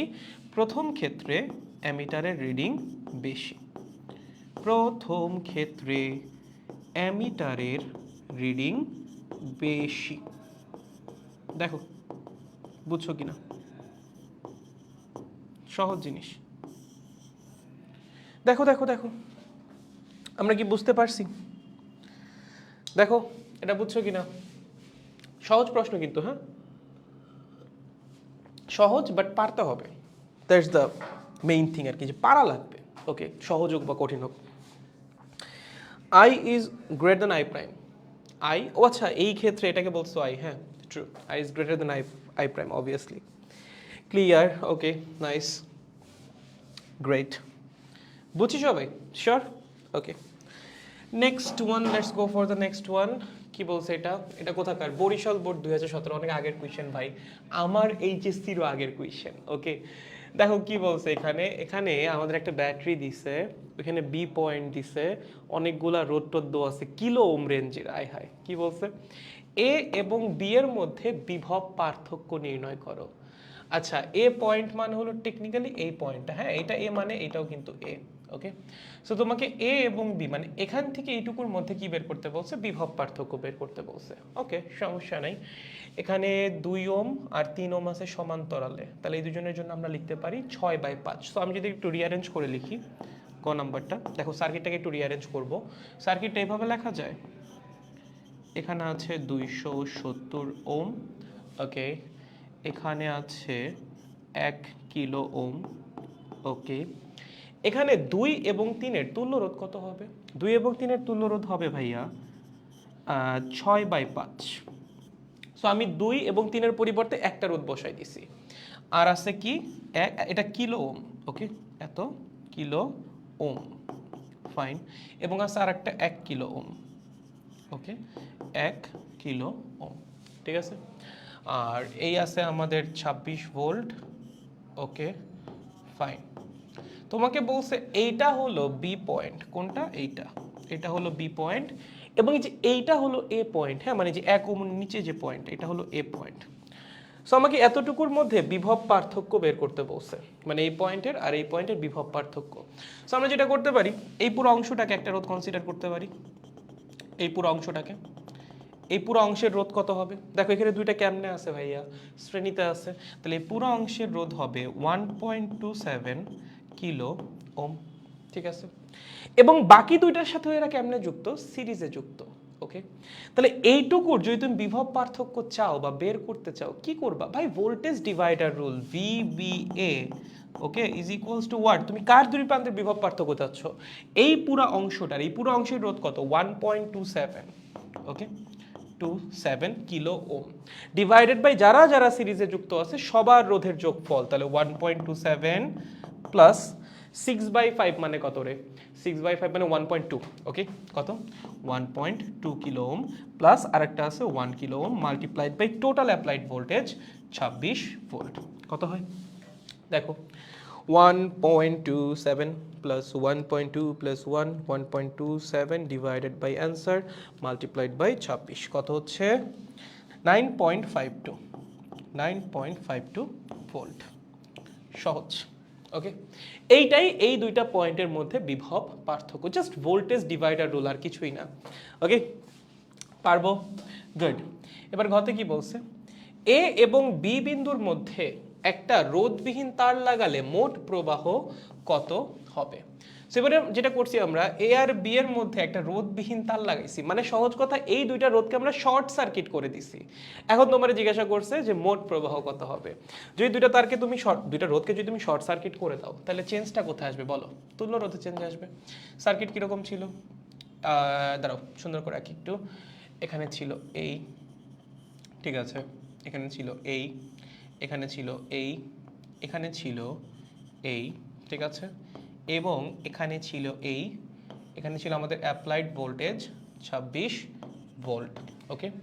এবার আমরা যেটা করছি এই দুইটা পয়েন্ট, হ্যাঁ, এই পয়েন্ট এবং এই পয়েন্টকে শর্ট সার্কিটেড করে দিছি, রোধবিহীন তার দিয়ে যুক্ত করছি, ওকে। তাহলে এখান দিয়ে কোনো কারেন্ট যাবে? এই রোধ দিয়ে কোনো কারেন্ট যাবে? এখান দিয়ে কারেন্ট হবে 0 অ্যাম্পিয়ার, এখান দিয়েও কারেন্ট হবে 0 অ্যাম্পিয়ার, কারণ সব কারেন্ট তো রোধবিহীন তার দিয়েই চলে আসবে। দ্যাট মিনস এইটা আমাদের হিসাব থেকে বাদ, এইটা আমাদের হিসাব থেকে বাদ। তাহলে এখন বলো বর্তনীর তুল্য রোধ কত হবে? রোধ কত কত আছে? এটা হলো 2 কিলো ওম, এটা হলো 3 কিলো ওম, আর এটা হলো 1 কিলো ওম, ঠিক আছে। 2 কিলো ওম, এটা হলো 1 কিলো ওম, এটাও কত? 1, 2 আর 1 নাকি 2 আর 3 মনে হয়, 2 3 সরি, 2 কিলো ওম, 3 কিলো ওম আর হলো 1 কিলো, ওকে। এছাড়া কিন্তু আর কোনোটা কাউন্টই হবে না, কারণ এগুলো শর্ট সার্কিটেড হয়ে যাবে, ওকে। সো আমাদের বর্তনীর টোটাল তুল্যরোধ হবে 2 × 3 ডিভাইডেড বাই 2 + 3 + 1, দ্যাট মিনস 6/5 + 1 মানে 2.2 কিলো ওম, ওকে। এটা আমাদের বর্তনীর টোটাল রোধ এবং অ্যাপ্লাইড ভোল্টেজ আমরা জানি, সো এখান থেকে আমরা কারেন্ট বের করতে পারবো খুব ইজিলি। টোটাল কারেন্ট হবে V divided by R equivalent. What is the value of V? 26 volt. আর ইকুইভ্যালেন্ট কত? 2.2 কিলো মানে 2200 ওম, ঠিক আছে। সো এখান থেকে আপনি বর্তনীর কারেন্ট বের করে ফেলবেন। সহজ, দেখো বুঝেছো কিনা? খুবই সহজ। 9.51 কোনটা বের করলি রে? 9.51 এটা নাকি? এটা 9.51 বা 52, এটা কত হয় দেখো তো? দেখো এটা কত হয় সেকেন্ড যেটা, এটাও পারা লাগবে। সহজ এই প্রশ্নগুলো আসলে মোটেও কঠিন না, বুঝছিস? এগুলো আসলে বেশি সহজ প্রশ্ন, এগুলো তোমরা এমনিই পারবা, ওকে। ক্লিয়ার ভাইয়া? নাইস। পরেরটা আসো। সিলেট বোর্ড 2023 লাস্ট ইয়ারের কোয়েশ্চেন কি বলছে? বর্তনী একে বহিরোধ আর, মানে যে এই রোধটা আর এর মধ্যে দিয়ে প্রবাহিত তড়িৎ প্রবাহ নির্ণয় করো। ভাই দুইটা ব্যাটারি আছে, ঠিক আছে, ওকে। দুইটার অভ্যন্তরীণ রোধ দেওয়া আছে এবং বহিরোধ দেওয়া আছে। তোমার কি বলছে? এই আর এর মধ্যে দিয়ে প্রবাহিত কারেন্ট বের করতে, ঠিক আছে। ভাইয়া আমি কোষের সমবায় ইউজ করব, করতে পারতা যদি প্রতিটা কোষের ভোল্টেজ এবং অভ্যন্তরীণ রোধ সমান হইতো। সমান কি? সমান তো না, তাহলে তো তুমি সমবায়ের ফর্মুলা অ্যাপ্লাই করতে পারবে না। তাহলে কি করবো ভাইয়া? এখানে খুবই সহজ, তুমি এখানে চাইলে KVL অ্যাপ্লাই করতে পারো, একটাই লুপ আছে, একবারেই হয়ে যাবে। অথবা তুমি চাইলে ওহমস ল দিয়েও করতে পারো, তোমার ইচ্ছা, ঠিক আছে। সো আমরা এখানে যেটা করতে পারি KVL অথবা ওহমস ল, তোমার যেটা প্রেফারেবল মনে হয়। আমরা KVL দিয়েই করি, KVL একদম স্ট্যান্ডার্ড জিনিস। চলো গ নাম্বারটা KVL দিয়ে করা যাক, ওকে। সো আমরা যদি চিন্তা করি এখানে সার্কিটটা একটা আবার দেখি, দুইটা ব্যাটারি 3 6 10 0.2 0.3, ওকে। একটা আবার আঁকি, এই আছে এই, এখানে আছে এই, ওকে। 3 ভোল্ট 6 ভোল্ট আর এখানে আছে 10 ওম, ওকে। এইটার অভ্যন্তরীণ রোধ হলো 0.2 ওম, এইটার অভ্যন্তরীণ রোধ হলো 0.3 ওম। একটা আবার চেক করি, হ্যাঁ ঠিক আছে, এটা হলো R1, এটা হলো R2, ওকে ফাইন। তখন আমাদেরকে বলছে এটার মধ্যে কতখানি কারেন্ট যাবে। আমরা ধরলাম I1 পরিমাণ কারেন্ট যাবে, ঠিক আছে। কতখানি কারেন্ট যাবে? I1 পরিমাণ কারেন্ট এই দিকে যাবে, ওকে। এবার নাম দাও A B C ডি। চলো এই লুপটায় আমরা এখন একটু ঘুরবো, এ বি সি ডি এ, এই লুপটায় আমরা কি করব, অ্যান্টি ক্লকওয়াইজ ঘুরবো। ওকে, সো এইটাই যদি আমরা একটু অ্যান্টি ক্লকওয়াইজ ঘুরি, এ থেকে শুরু করি, এ থেকে বিতে আসতে কোনো লস নাই তাই না, কারণ এখানে কোনো রোদ টোদ নাই। বি থেকে সিতে যাওয়ার সময় একটা রোদ আছে, এটা কি অ্যান্টি ক্লকওয়াইজ হচ্ছে না? হ্যাঁ অ্যান্টি ক্লকওয়াইজই হচ্ছে। ওকে, বি থেকে যখন সিতে যাব, দেখ আমরা যেদিকে গেছি কারেন্টও সেদিকেই গেছে, তাহলে ভোল্টেজ ড্রপ কি হবে, ভোল্টেজ ড্রপ হবে positive, that means 10I1। Okay, C থেকে ডিতে কোনো কিছু নাই। ডি থেকে যখন এখানে আসতে যাব অনেক কিছু আছে, খেয়াল করো। প্রথমে তুমি একটা ব্যাটারিকে অতিক্রম করতেছো, ব্যাটারির কোন দিক দিয়ে অতিক্রম করতেছো, মাইনাস সাইড, তাহলে ব্যাটারির ভোল্টেজ কি হবে, নেগেটিভ। ঠিক আছে, ব্যাটারির মধ্যে একটা অভ্যন্তরীণ রোধ আছে, এই অভ্যন্তরীণ রোধকে কি কারেন্ট ফেস করবে না, অবশ্যই ফেস করবে, কারেন্ট তো এই দিক দিয়ে প্রবেশ করবে ব্যাটারির মধ্যে তাই না, সে কি ব্যাটারির অভ্যন্তরীণ রোধকে ফেস করবে না, করবে তো, সেখানে একটা ভোল্টেজ ড্রপ হবে না, অবশ্যই হবে। আমরা যেদিকে যাচ্ছি কারেন্টও সেদিকে যাচ্ছে, তাহলে ভোল্টেজ ড্রপ কি হবে, পজিটিভ, এবং সেটার মান কত হবে, 0.3I1। ঠিক আছে, সিমিলারলি পরবর্তীতে আরেকটা ব্যাটারি আছে, সেই ব্যাটারিরও আমরা কোন দিক দিয়ে প্রবেশ করতেছি, minus side, so battery voltage কি হবে, নেগেটিভ। ব্যাটারির মধ্যে কি আছে, অভ্যন্তরীণ রোধ, কারেন্ট যাওয়ার সময় কি হবে, ভোল্টেজ ড্রপ, আমরা যেদিকে যাচ্ছি কারেন্টও সেই দিকেই যাচ্ছে, তার জন্য ভোল্টেজ ড্রপ পজিটিভ। ওকে, সো এখান থেকে তুমি সরাসরি বের করতে পারো 10.5 I1 is equals two 9, so I1 হবে 9 ডিভাইডেড বাই 10.5। ঠিক আছে, একদম সহজ। ওকে, সো এটাই হলো আমাদের বর্তনীতে প্রবাহিত টোটাল কারেন্ট বাই 10 ওহমের মধ্যে দিয়ে যাওয়া টোটাল কারেন্ট। চাইলে আপনি ওহমস ল দিয়েও করতে পারেন, total applied voltage 9 volt, total রোধ 10 প্লাস 0.2 প্লাস 0.3 মানে 10.5, তাহলে কারেন্ট হবে 9 divided by 10.5। Okay, but KVL is standard. Okay, চলো ভুল কম হবে কেভিএল এ। সেকেন্ডটাই কি বলছে, ঘ, কোষের সমবায়ের ধরন পরিবর্তনের ফলে বহিস্থ রোধের আরের দুই প্রান্তের বিভব পার্থক্যের পরিবর্তন হয়, বর্তনী 1 এবং 2 এর আলোকে গাণিতিকভাবে বিশ্লেষণ করো। চলো প্রথম ক্ষেত্রে বর্তনী 1 এর ক্ষেত্রে 10 ওহমের দুই প্রান্তের বিভব পার্থক্য কত বল, ক নাম্বারটা এখানেই করাই দিচ্ছি। ঠিক আছে, বর্তনী 1 এর ক্ষেত্রে, কিসের ক্ষেত্রে, বর্তনী 1, এইটার ক্ষেত্রে 10 ওহমের দুই প্রান্তের বিভব পার্থক্য কত হবে, 10 ওহমের মধ্যে দিয়ে কতখানি কারেন্ট গেছে, 9 ডিভাইডেড বাই 10.5, তাহলে ওর দুই প্রান্তের বিভব পার্থক্য ভি প্রাইম, এভাবে লিখতে পারি 10 ওহমের দুই প্রান্তের বিভব পার্থক্য, 10 ওহম এর দুই প্রান্তের বিভব পার্থক্য V is equals two current কত, 9 ডিভাইডেড বাই 10.5, এবং রোধ কত, রোধ হলো 10। ওকে, সো এইটা হলো ওর দুই প্রান্তের বিভব পার্থক্য। ঠিক আছে, প্রথম ক্ষেত্রে। এখন আমরা যখন বর্তনীর অ্যারেঞ্জমেন্ট চেঞ্জ করছি, খেয়াল করো, যখন এরকম বানাই দিছি তখন ওয়েট ওয়েট ওয়েট, আচ্ছা এটা নিয়ে একটু গবেষণা করতে হবে, হ্যাঁ এটা একটু ভালো মতো করতে হবে। ওয়েট, ঘ নাম্বারটা আমি একটু ওই পেজে যাই, এটা গেল, আমি আজকে এখানে একটু ছবিটা আঁকি, পরের পেজে ছবি আঁকাটাই বেটার। ধরো এই ম্যাথ তো গ্যাঞ্জাইমা ম্যাথ, ঠিক আছে, ধরো এটা ভালো মতো করো, দেখো এটা লাস্ট ইয়ার আসছে, খুব ভালো জিনিস। ওকে ওকে, এই এই এবং এখানে এই, এখানে আছে আমার 10 ওহম। ঠিক আছে, সো ধরো এইটার যে ব্যাটারি ভোল্টেজ দেওয়া আছে সেটা হলো 3 ভোল্ট, না 3 দেওয়া আছে না উপরেরটা, কত দেওয়া রে, 3 ভোল্ট, হ্যাঁ, আর রোধ হলো 0.2, তাহলে 3 ভোল্ট 0.2 ওহম, এখানে আছে 6 ভোল্ট এবং 0.3 ওহম। ওকে, সো ধরো এখান দিয়ে কারেন্ট আসছে I1, ওকে, এখান দিয়ে কারেন্ট আসছে I2, এবং টোটাল কারেন্ট হলো I। ওকে, আমাদের টোটাল কারেন্ট আইটা লাগবে, টোটাল কারেন্ট আই যদি পাওয়া যায় তাহলে 10 ওহমের দুই প্রান্তের বিভব পার্থক্য আমরা পেয়ে যাব সেকেন্ড ক্ষেত্রে। ওকে, সো দেখো এটা আমরা কেমনে বের করতে পারি, আমরা এখানে আবার কেভিএল অ্যাপ্লাই করব। ওকে, কেভিএল কেসিএল অ্যাপ্লাই করব। চলো এটা হলো এ পয়েন্ট, এটা এ হলে এটাও এ, এটা বি পয়েন্ট, এটা বি হলে এটাও বি, এটা তো বি হয়ে যাচ্ছে, সবকিছুই সেম পয়েন্ট হয়ে যাচ্ছে। যাই হোক, এ আর বি পয়েন্টই ধরো, আচ্ছা এটা তো আসলে লুপের মধ্যে নাম কেমনে দিব আলাদা আলাদা, আচ্ছা আলাদা নামই দে, যদিও আলাদা নাম দেওয়া উচিত না, বাট স্টিল কি করবো আর, এটার নাম দাও ধরো বি, এটার নাম দাও ধরো সি, এটার নাম দাও ধরো ডি। ওকে, এরকম কিছু একটা দিয়ে রাখো আর কি, আর এটাও তো এই হচ্ছে, এটাও ডি হচ্ছে। ঠিক আছে। সো আমরা প্রথমত লিখতে পারি I is equals two I1 plus I2, এর তো অবশ্যই লেখা যাচ্ছে। এবার আমরা যদি একটু লুপ অ্যাপ্লাই করি, লুপ অ্যাপ্লাই করে আমরা I1 I2-র মান তো বের করতে পারবো। এই লুপের মধ্যে অ্যাপ্লাই করব, আচ্ছা না বাইরে করি, চলো চলো চলো চলো। এটা হলো কেসিএল অ্যাপ্লাই করছি, হ্যাঁ ওই এ পয়েন্টে কি করছি, কেসিএল অ্যাপ্লাই করছি, এ পয়েন্টে কেসিএল অ্যাপ্লাই করেছি। এবার আমরা যেটা করব, একটা লুপ নিব। কোন লুপটা নিব, তোমার যেটা ভাল লাগে, এ বি সি ডি এ। আচ্ছা নিচের লুপটা, হ্যাঁ এই যে এ বি সি ডি এ, নিচেরটা নিচ্ছি, নিচেরটা, ওকে নিচেরটা, এটাই ঘুরবো আমরা অ্যান্টি ক্লকওয়াইজ। ওকে, যদি অ্যান্টি ক্লকওয়াইজ ঘুরি, খেয়াল করেন ইকুয়েশন কি আসতেছে ভাইয়া, এ থেকে বিতে কোনো চেঞ্জ নাই, বি থেকে সিতে যখন যাব, দেখো আমরা যেদিকে যাচ্ছি কারেন্টও সেদিকে যাচ্ছে, ভোল্টেজ ড্রপ পজিটিভ 10I, ওকে 10I, ফাইন।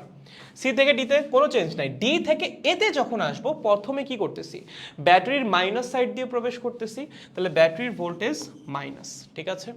এবং এখানে একটা রোধ আছে, সেই রোধের মধ্যে দিয়ে I2 মানের কারেন্ট ফ্লো করতেছে, আমরা যেদিকে যাচ্ছি কারেন্টও সেই দিকে ফ্লো করতেছে, তাই না? তাহলে ভোল্টেজ ড্রপ কি হবে, পজিটিভ, তার মানে plus 0.3 I2 is equals two 0। Okay, so এখান থেকে আমরা বলতে পারি যে 10I মাইনাস না না plus 0.3 I2 is equals two 6। একটু যদি সাজাই লিখি তাহলে 0.3 I2 is equals two 6 minus 10I, that means I2 is equals two 0.3 দিয়ে যদি ভাগ করি 2 20 মাইনাস 0.3, তার মানে হলো 100I বাই 3। এটা হলো I2-র ভ্যালু, ঠিক আছে ফাইন। এবার আর একটা লুপ নাও, কোন লুপটা নিবা, ওই A B C D A, but উপরেরটা, মানে এইটা এ বি সি ডি, এই যে এ উপরেরটা নিয়ে, হ্যাঁ উপরেরটা।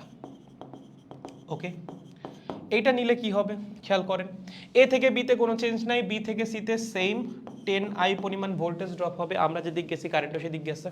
সি থেকে ডিতে কোনো চেঞ্জ নাই, ডি থেকে যখন এতে আসতে যাব তখন দেখো ব্যাটারির মাইনাস সাইড দিয়ে প্রবেশ করতেছি, সো ব্যাটারির ভোল্টেজ মাইনাস, এবং এখানে একটা ভোল্টেজ ড্রপ হবে 0.2 ওহমের মধ্যে, আমরা যেদিক গেছি কারেন্টও সেদিক গেছে, কারেন্টের মান কত I1, তাহলে ভোল্টেজ ড্রপ হবে পজিটিভ 0.2I বা I1, ঠিক আছে। ওকে, সো এটা হলো ওখানকার অভ্যন্তরীণ রোধের মধ্যে ভোল্টেজ ড্রপ, এবং যেহেতু আমরা যেদিকে গেছি কারেন্টও সেদিকে আসছে, এর জন্য ভোল্টেজ ড্রপটা positive is equals to what, 0। Okay, so আমরা এখান থেকে লিখতে পারি 0.2 I1 is equals two 3 minus 10I, তাহলে I1 কত হচ্ছে, I1 হচ্ছে 30/2, ওকে মাইনাস হোয়াট 10I, তো এটাকে 0.2 দিয়ে ভাগ করবো মানে 100, মানে 50I, ঠিক আছে, তার মানে 15 মাইনাস 50I। ওকে, সো এটা হলো I1 এর ভ্যালু, এটা হলো I2 এর ভ্যালু।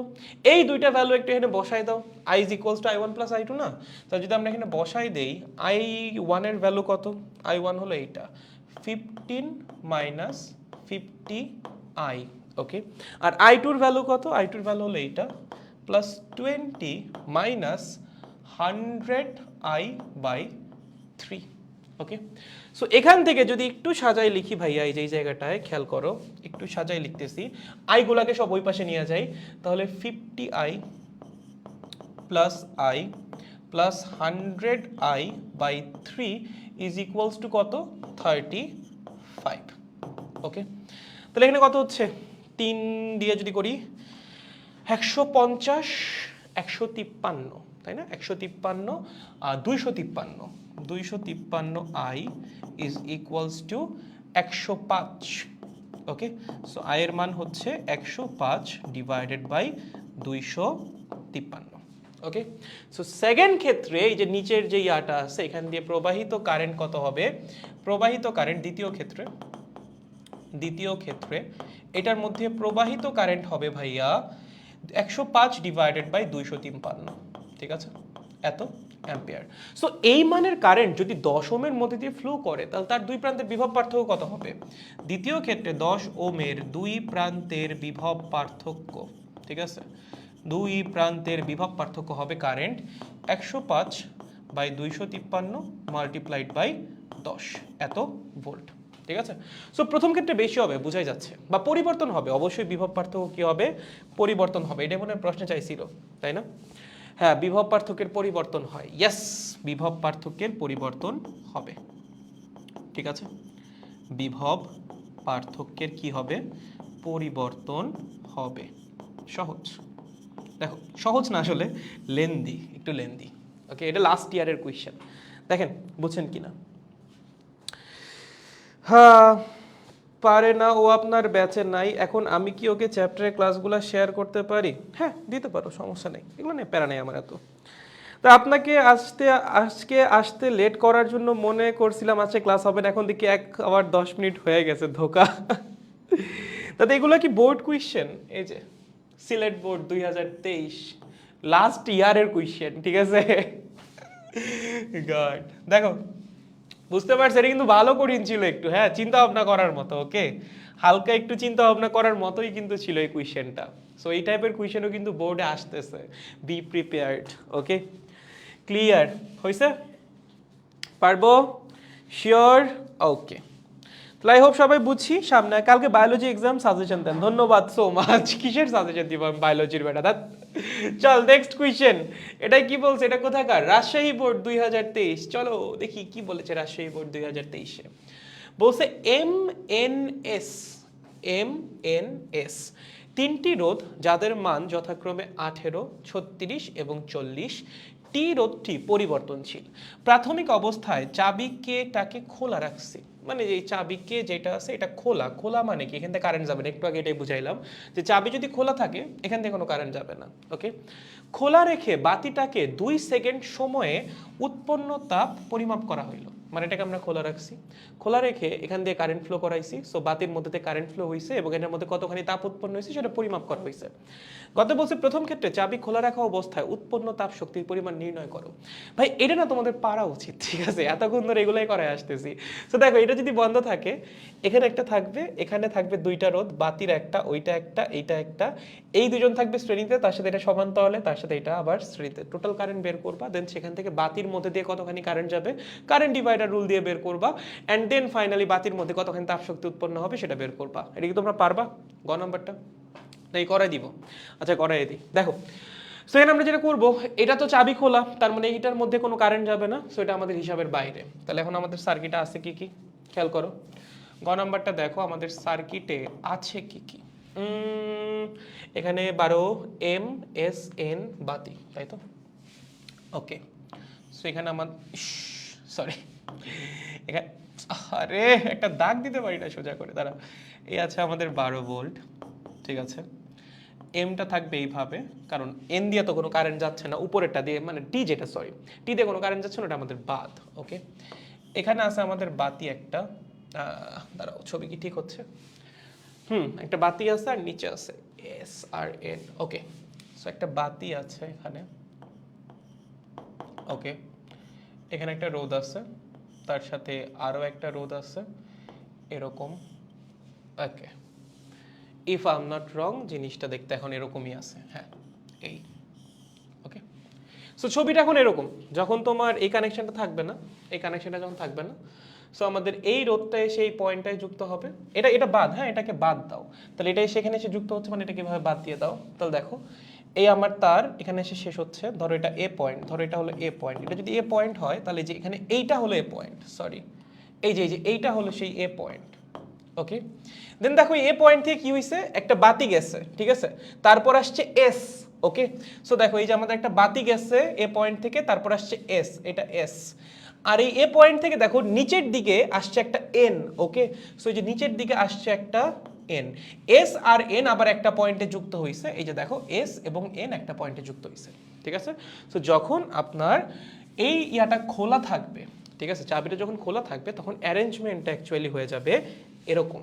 ওকে, সো এই অবস্থায় কোনটার রোধ কত? এম এর মান হলো 18, এন হলো 36, এস হলো 40, 18, 36, 40, ঠিক আছে। সো 18 ওম, ওকে 18 ওম, 36 ওম, 40 ওম এবং বাতি হলো 20 ওম। ঠিক আছে, সো আমরা একটু দেখবো এই বর্তনীর তুল্য রোধ কত।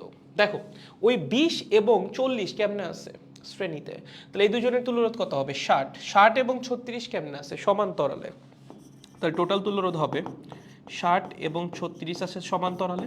আবার এই পুরো অংশটা 18 সাথে কেমনে আছে শ্রেণীতে, তাহলে প্লাস 18, তাহলে 60 into 36 divided by 60 plus 36 plus 18। Okay, so এখান থেকে ক্যালকুলেট করে আমরা টোটাল রোধ পাবো, পাইছি। টোটাল কারেন্ট কত হবে, I is equals to V divided by R equivalent, মানে 12 ডিভাইডেড বাই আর ইকুইভ্যালেন্ট, এই যেখান থেকে যেটা পাবো সেটা। এখান থেকে আমরা কি পাবো, টোটাল কারেন্ট পাবো। এই টোটাল কারেন্টের একটা অংশই বাতির মধ্যে দিয়ে যাবে I prime. Say I prime কেমনে বের করব, কারেন্ট ডিভাইডার রুল দিয়ে। আই প্রাইম হবে, বলো উপরে কি যাবে, উপরে যাবে 36, ঠিক আছে, উপরে যাবে কত 36, নিচে কত হবে 36 প্লাস উপরের ব্রাঞ্চের রোধ কত 20 plus 40, okay, multiplied by total current কত, এই যে total current, okay, multiplied by total current. So এখানে simple current divider rule apply করছি। কারেন্ট ডিভাইডার রুল অ্যাপ্লাই করে এই ব্রাঞ্চে, সার্কিটের এই ব্রাঞ্চটা দিয়ে কতখানি কারেন্ট যাবে সেটা বের করেছি। এখন এই কারেন্টটাই তো আমাদের বাতির মধ্যে দিয়ে যাচ্ছে, তাহলে বাতির মধ্যে দিয়ে প্রবাহিত কারেন্ট তুমি জানো, বাতির রোধ তুমি জানো, কত সময় ধরে কারেন্ট ফ্লো করছো 2 সেকেন্ড, মোস্ট প্রবাবলি 2 সেকেন্ড সময়ও তুমি জানো। তাহলে উৎপন্ন তাপ শক্তি কত হবে বলো, H is equals to I prime squared into R into T. I prime তুমি এখান থেকে পাবা I প্রাইম স্কোয়ার্ড, আর এর মান কত 20 এবং তুমি কারেন্ট ফ্লো করছো 2 সেকেন্ড সময় ধরে, সো উৎপন্ন তাপ শক্তি পেয়ে যাবা।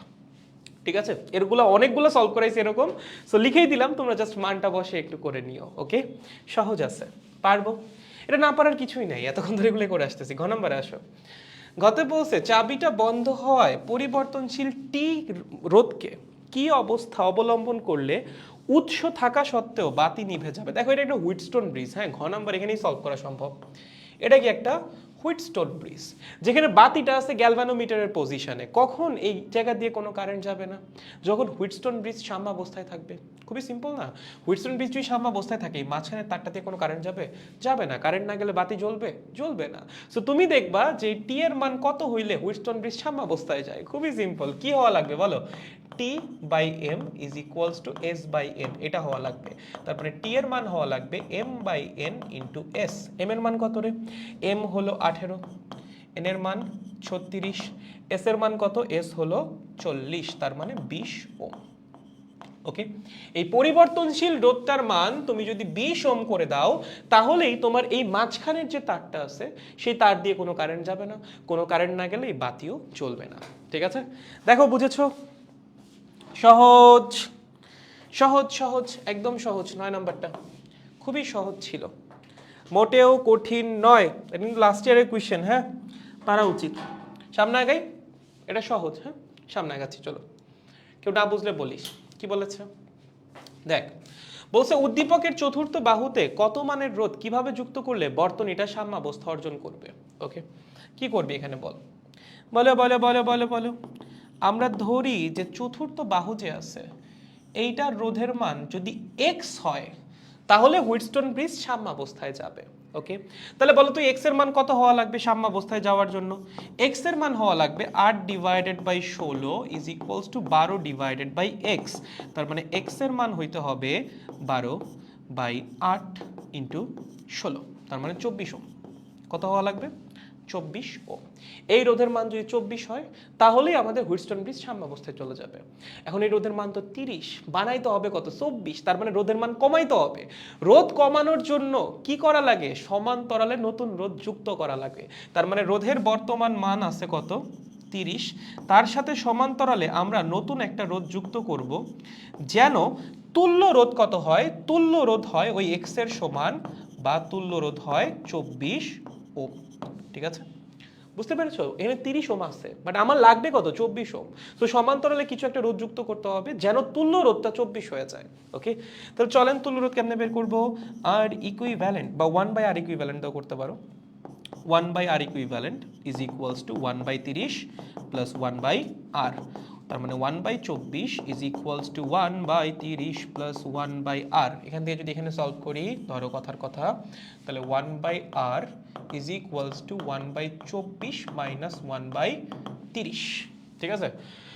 হ্যাঁ, গ্যাঞ্জাম হিসাবে খুবই গ্যাঞ্জাম। দাঁড়াও, 24 আর 30-এর লসাগু কত? 24-কে 5 দিয়ে গুণ করো, কত হয়? 120 হয় না? 24-কে 5 দিয়ে গুণ করলে, হ্যাঁ, 30-কে 4 দিয়ে গুণ করলে হয় 120, তার মানে 120, তার মানে 5 মাইনাস 4, তার মানে আর এর মান কত হইতে হবে? 120 ওম। 120 ওম মানের একটা রোধ কিভাবে যুক্ত করতে হবে? সমান্তরালে। তাহলে এই হুইটস্টোন ব্রিজ সাম্যাবস্থায় চলে যাবে। ঠিক আছে, ওকে। ক নম্বরে আসো, বর্তনীর 8 ওম এবং 12 ওম। আচ্ছা, এখন তো এটা হয়ে গেছে, কি বলে, আমরা তো এখন আর এটাকে করি নাই, সাম্যাবস্থায় নেই, এখন যেভাবে আছে সেভাবেই রাখছি। এই অবস্থায় বর্তনীর 8 ওম এবং 12 ওমের মধ্যে দিয়ে প্রবাহিত তড়িৎ প্রবাহের তুলনা করতে বলছে। ঠিক আছে, 8 ওম এবং 12 ওমের মধ্যে কি করবা বলো? এখানে কেভিএল কেসিএল অ্যাপ্লাই করবা, কিরশফের ল অ্যাপ্লাই করবা, অ্যাপ্লাই করে এই 8 এবং 12 এই দুইটার কারেন্ট বের করবা, আর কিছু না। আমি সমীকরণগুলোও লিখে দিচ্ছি, দেখো, যদি বুঝতে সমস্যা হয় সমীকরণও লিখে দিচ্ছি। দেখ, ধর এরকম কিছু দিছে, এই, তাই না? এখানে এই, এখানে এই, ওকে, এখানে এই, এখানে এই, মাঝখানেও একটা রোধ ছিল, হ্যাঁ, ওকে। মানে সাম্যাবস্থায় থাকলে মাঝখানে একটা কাউন্ট হবে না, বাট এখন তো সাম্যাবস্থায় নাই, সো অবশ্যই কাউন্ট হবে। ওকে, সো এই ছিল এই, এখানে ছিল ব্যাটারি। ওকে, ফাইন। তো দেখো তো কোনটার রোধ কত ছিল? 8, 16, 12, 30, 2। ঠিক আছে, 8, 16, 12, 30, 2। এবং ব্যাটারিটা কত ছিল? 12 ভোল্ট। ওকে, ব্যাটারির ভোল্টেজও ছিল 12 ভোল্ট। ফাইন। সো এখন আমার লাগবে হলো 8 এবং 12-র মধ্যে কারেন্ট, এই দুইটার কারেন্টের কম্পেয়ার করা লাগবে, এইটা এবং ওইটা। ফাইন। সো আমি ধরলাম আমার টোটাল কারেন্ট আই। টোটাল কারেন্টের যদি দরকার নাই, ধরে লাগবে না, তাও তুমি চাইলে ধরতে পারো আই। এই টোটাল কারেন্টের একটা অংশ ফ্লো করছে এই দিক দিয়ে, সেটা হলো I1। ওকে, আর একটা অংশ ফ্লো করছে এই দিক দিয়ে I2। মানে আইটাকে আপাতত বাদ দাও, এটা দরকার নেই, এটা জাস্ট এমনিতেই।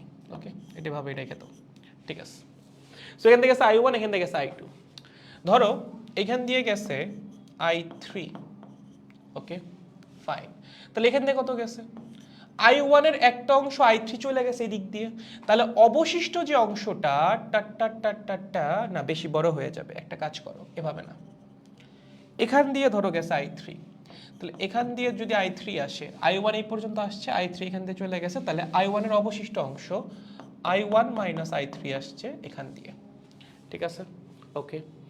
I2 আসছে এখান দিয়ে, I3 আসছে এখান দিয়ে, তাহলে এখান দিয়ে কতখানি গেছে? এখান দিয়ে গেছে I2 প্লাস I3। দেখো হয়ে গেছে। ওকে, সেভাবে তুমি সার্কিটটায় কারেন্টগুলো সাজায় নাও, যেখান থেকে আমার একটা অংশ I1 গেছে, এখান থেকে I2 আসছে, I1 এর একটা অংশ I3 গেছে এই দিক দিয়ে, তাহলে I1 এর অবশিষ্ট অংশ I1 মাইনাস I3 গেছে এই দিক দিয়ে, এখান থেকে I2 আসছে, এখান থেকে I3 আসছে, দুইটা মিলে I2 প্লাস I3 গেছে এখান দিয়ে। ওকে, সো এখন তুমি জাস্ট লুপ ইকুয়েশন অ্যাপ্লাই করবে, আর কিচ্ছু না। A B C D। ওকে, তোমার লাগবে কি? I1 এবং I3, এই দুটো পেয়ে গেলেই হয়ে গেছে, কারণ তোমার এইটার কারেন্ট আর এইটার কারেন্ট লাগবে। সো I1 পাইলে এটার কারেন্ট পেয়ে যাচ্ছ, I1 আর I3 পাইলে I1 থেকে I3 মাইনাস করে তুমি ওইটার কারেন্ট পেয়ে যাবা। ঠিক আছে, সো চলো আমরা প্রথম ইকুয়েশনটা লিখি, A B D A। হ্যাঁ, এই লুপটা আমরা ক্লকওয়াইজ করব। চলো, এ থেকে যখন বিতে যাব, আমরা যেদিকে কারেন্টও সেদিকে, তাহলে voltage drop positive, 8I1। B থেকে যখন ডিতে আসবো, আমরা যেদিকে কারেন্ট সেদিকে, ভোল্টেজ ড্রপ পজিটিভ, 2I3। যখন ডি থেকে এতে আসবো, আমরা যেদিকে কারেন্ট তার উল্টা দিকে, তাহলে minus 16I2 is equals two 0। ঠিক আছে, সো এটা আমাদের 1 নম্বর সমীকরণ। 2 নম্বরে আসো, BCDB। BCDB লুপে যদি যাই, ওকে, ক্লকওয়াইজ যাব। চলো, যদি ক্লকওয়াইজ চাই, বি থেকে সিতে যখন আসবো, আমরা যেদিকে কারেন্ট সেদিকে, তাহলে 12 ইন্টু কারেন্টের মান কত? I1 minus I3। হ্যাঁ, সো পুরোটাই লিখতে হবে, I1 মাইনাস I3। যখন সি থেকে ডিতে আসবো, আমরা যেদিকে কারেন্ট তার কিন্তু উল্টা দিকে, দেখো আমরা আসতেছি এই দিকে, কারেন্ট যাচ্ছে ওই দিকে, তাহলে ভোল্টেজ ড্রপ নেগেটিভ, হ্যাঁ, প্লাস হবে না, মাইনাস রোধের মান 30, কারেন্টের মান কত? I2 plus I3। ঠিক আছে, যখন ডি থেকে বিতে যাব, দেখো আবারও আমরা যেদিকে যাচ্ছি কারেন্ট তার উল্টা দিকে, so voltage drop negative minus twice I3 is equals two 0। একটু সাজাই লিখলে এখানে আছে 12I1, আর কোনো I1 নাই, ঠিক আছে, 12I1। I2 কই আছে? মাইনাস 30I2, ঠিক আছে। I3 কই আছে? মাইনাস 12 মাইনাস 30 মানে মাইনাস 42 মাইনাস 2 মানে minus 44, minus 44 I3 most probably. একবার তাও ক্যালকুলেশন করো, এটা আমাদের 2 নম্বর সমীকরণ, ঠিক আছে। ওকে, এবার আমাদের ফাইনাল লুপটায় আসো। বাইরের বড় লুপটা নেই, এ বি সি ডি এ। ওকে, কোন লুপটা? এ বি সি ডি এ। এটা যদি আমরা ক্লকওয়াইজ যাই কি হবে বলো? যদি যাই এ থেকে বিতে, আমরা যেদিকে গেছি কারেন্ট সেদিকে, সো 8I1। ওকে, বি থেকে সিতে আমরা যেদিকে গেছি কারেন্ট সেদিকে, তাহলে প্লাস 12I1 মাইনাস I3। ওকে, সি থেকে ডিতে আমরা যেদিকে আসছি কারেন্ট তার উল্টা দিকে, তাহলে minus 30I2 plus I3। D থেকে এতে আমরা যেদিকে গেছি কারেন্ট তার উল্টা দিকে, তাহলে minus 16I2 is equals two 0। ওকে, এটাকেও রিঅ্যারেঞ্জ করে লেখা যাবে। দেখো এটাকে যদি রিঅ্যারেঞ্জ করে লিখি তাহলে কি হবে? I1 আছে 8 আর হলো 12, তাই না? তার মানে 20, 20I1। I2 কই কই আছে? এখানে I2 নাই, এখানে I2 আছে মাইনাস 30 মাইনাস 16 মানে মাইনাস 46, মাইনাস 46 I2। I3 কই কই আছে? মাইনাস 12 মাইনাস 30 মানে মাইনাস 42, তাই না? হ্যাঁ, minus 42 I3 is equals two 0। এইটা আমাদের 3 নম্বর সমীকরণ। সো তিনটা আননোন, তিনটা সমীকরণ পাইছো, সলভ করবা, সলভ করে I1 I2 I3 এর মান বের করবা। সো তোমাকে বলছে এই 8 ওহম এবং 12 ওহমের মধ্যে দিয়ে যাওয়া কারেন্টকে কম্পেয়ার করতে, কোনটা বড় কোনটা ছোট। তাহলে 8 ওহমের মধ্যে দিয়ে গেছে কোন কারেন্ট? এই I1, আর 12 ওহমের মধ্যে গেছে কতখানি? I1 minus I3। বের করে দেখবা কোনটা বড় কোনটা ছোট, শেষ, আর কিছু না। দেখো পারবা না? এটা পারা উচিত ভাই, এটা অবশ্যই পারা উচিত তোমাদের, ঠিক আছে। 2টা লুপ ঘোরাতে হবে ঘতে না, 3টা লুপ ঘোরাবা, 3টা লুপ ঘোরাবা। কারণ দেখো তুমি যে কারেন্টগুলো বের করছো এগুলো কিন্তু সব কেসিএল দিয়ে বের করছো, ঠিক আছে। সো কেসিএল কিন্তু অ্যাপ্লাই করার জায়গা নাই, কারণ এই কারেন্টের যে ইয়াগুলা বের করছি আমরা, এগুলো বেরই করছি কেসিএল দিয়ে। সো এখানে আর কেসিএল অ্যাপ্লাই করা যাবে না, 3টা লুপ ইকুয়েশন লাগবে বা 3টা কেভিএল ইকুয়েশন লাগবে, ঠিক আছে। ওকে, বুঝতে পারছি। দেখো দেখো দেখো, বুঝছি না সবাই? বুঝার কথা, সামনে আগাই, বোধহয় বুঝতে পেরেছি। ওকে, সো এটা ইম্পর্টেন্ট, হ্যাঁ ইকুয়েশনটা ইম্পর্টেন্ট। এটা কি লাস্ট ইয়ার আসছিল? দেখি তো তারা, এটা হলো না, এটা লাস্ট ইয়ারের কোয়েশ্চেন না, বাট এটা একটা কলেজের কোয়েশ্চেন, রাজেন্দ্রপুর ক্যান্টনমেন্ট কলেজ, ঠিক আছে। এই কোয়েশ্চেনটা খুব ইম্পর্টেন্ট, হ্যাঁ এই কোয়েশ্চেনটা তোমাদের বইয়েও আছে, ভালো কোয়েশ্চেন এটা, ঘ নাম্বারটা স্পেশালি। ওকে চলো সামনে আগানো যাক, আই হোপ এটা পারবো। ইকুয়েশন সলভ করলে এই ম্যাথার কোনো ব্যাপার না, একটু আগেও একটা ম্যাথ ইকুয়েশন সলভ করাও দেখাইছি, ঠিক আছে। চলেন নেক্সট কি বলছে, 11 নম্বরটা, যশোর বোর্ড 2023, ঠিক আছে। বলছে এটাও লাস্ট ইয়ারের কোয়েশ্চেন কিন্তু, 90 ওম রোধের একটা গ্যালভানোমিটারের সাথে 1 ওম রোধ সমান্তরালে যুক্ত আছে, ঠিক আছে। বর্তনীর মূল প্রবাহ 3 অ্যাম্পিয়ার, এই গ্যালভানোমিটারটি দ্বারা 3 অ্যাম্পিয়ারের অধিক তড়িৎ প্রবাহ মাপা সম্ভব। ওকে, উদ্দীপকের 1 ওমের মধ্যে দিয়ে প্রবাহিত তড়িতের মান নির্ণয় করো। ও মাই গুডনেস, ইয়ে কিয়া কোয়েশ্চেন হো গিয়া ভাই। তোমাকে বলছে গ্যালভানোমিটার আছে 90 ওম, এটা কি বোর্ডে আসছে আসলেই? আচ্ছা, তার সাথে 1 ওম আছে সমান্তরালে, ঠিক আছে। ওকে, তোমাকে বলছে এই বর্তনীর যে টোটাল প্রবাহ সেটা হলো 3 অ্যাম্পিয়ার। ওকে, তোমাকে বলছে 1 ওমের মধ্যে দিয়ে কারেন্ট কত, মানে এখানকার কারেন্ট আই প্রাইম বের করতে বলছে। কেমনে করবা? Current divider rule, I prime is equals to 90 divided by 90 plus 1 into total current 3, তার মানে 90 বাই 91 ইন্টু 3 এত অ্যাম্পিয়ার। সল্ট, বেশি সহজ, কারেন্ট ডিভাইডার রুল। ওকে, গতে বলছে উদ্দীপকে কি ব্যবস্থা গ্রহণ করলে 30 অ্যাম্পিয়ার তড়িৎ প্রবাহ মাপা সম্ভব, তার মানে অ্যামিটারের পাল্লা বৃদ্ধি। ওকে, অ্যামিটারের পাল্লা বৃদ্ধি কেমনে করে? দেখো প্রথমে তুমি পাল্লা কত গুণ করতে চাও, আগে মাপতে পারতে কত বলো? আগে মাপতে পারতে 3 অ্যাম্পিয়ার, এখন মাপতে চাচ্ছ 30 অ্যাম্পিয়ার, তার মানে তুমি চাচ্ছ পাল্লা 10 গুণ করতে। ওকে, অ্যামিটার বা গ্যালভানোমিটারের পাল্লা 10 গুণ করার জন্য কি করা লাগে বলো তো? অ্যামিটারের পাল্লা বৃদ্ধি কেমনে করতাম? সমান্তরালে রোধ যুক্ত করে, ঠিক আছে। সো আমরা যেটা করব, আগে ভাবতে পারতেছিলাম হলো 3 অ্যাম্পিয়ার, এখন মাপা লাগতেছে হলো 30 অ্যাম্পিয়ার, তার মানে পাল্লা করা লাগতেছে 10 গুণ। তাহলে আমার যে শান্টটা যুক্ত করা লাগবে সেটা রোধ হওয়া লাগবে অ্যামিটারের রোধ divided by n-1। Okay, so ammeter বা গ্যালভানোমিটারের রোধের সাথে, আচ্ছা দাঁড়াও, 1 ওহম তো সমান্তরাল অলরেডি যুক্ত আছেই। ওয়েট ওয়েট ওয়েট, 1 ওহম তো অলরেডি সমান্তরালে যুক্ত আছে বর্তনীর। আচ্ছা ওকে, তাহলে 1 ওহম যদি অলরেডি সমান্তরালে যুক্ত থাকে তাহলে তো আসলে গ্যালভানোমিটারের রোধ আর 90 নাই, কমে গেছে। ওকে, এখন ওরা কি ওটাকে কাউন্ট করছে নাই করে নাই, এটাই হলো প্রশ্ন।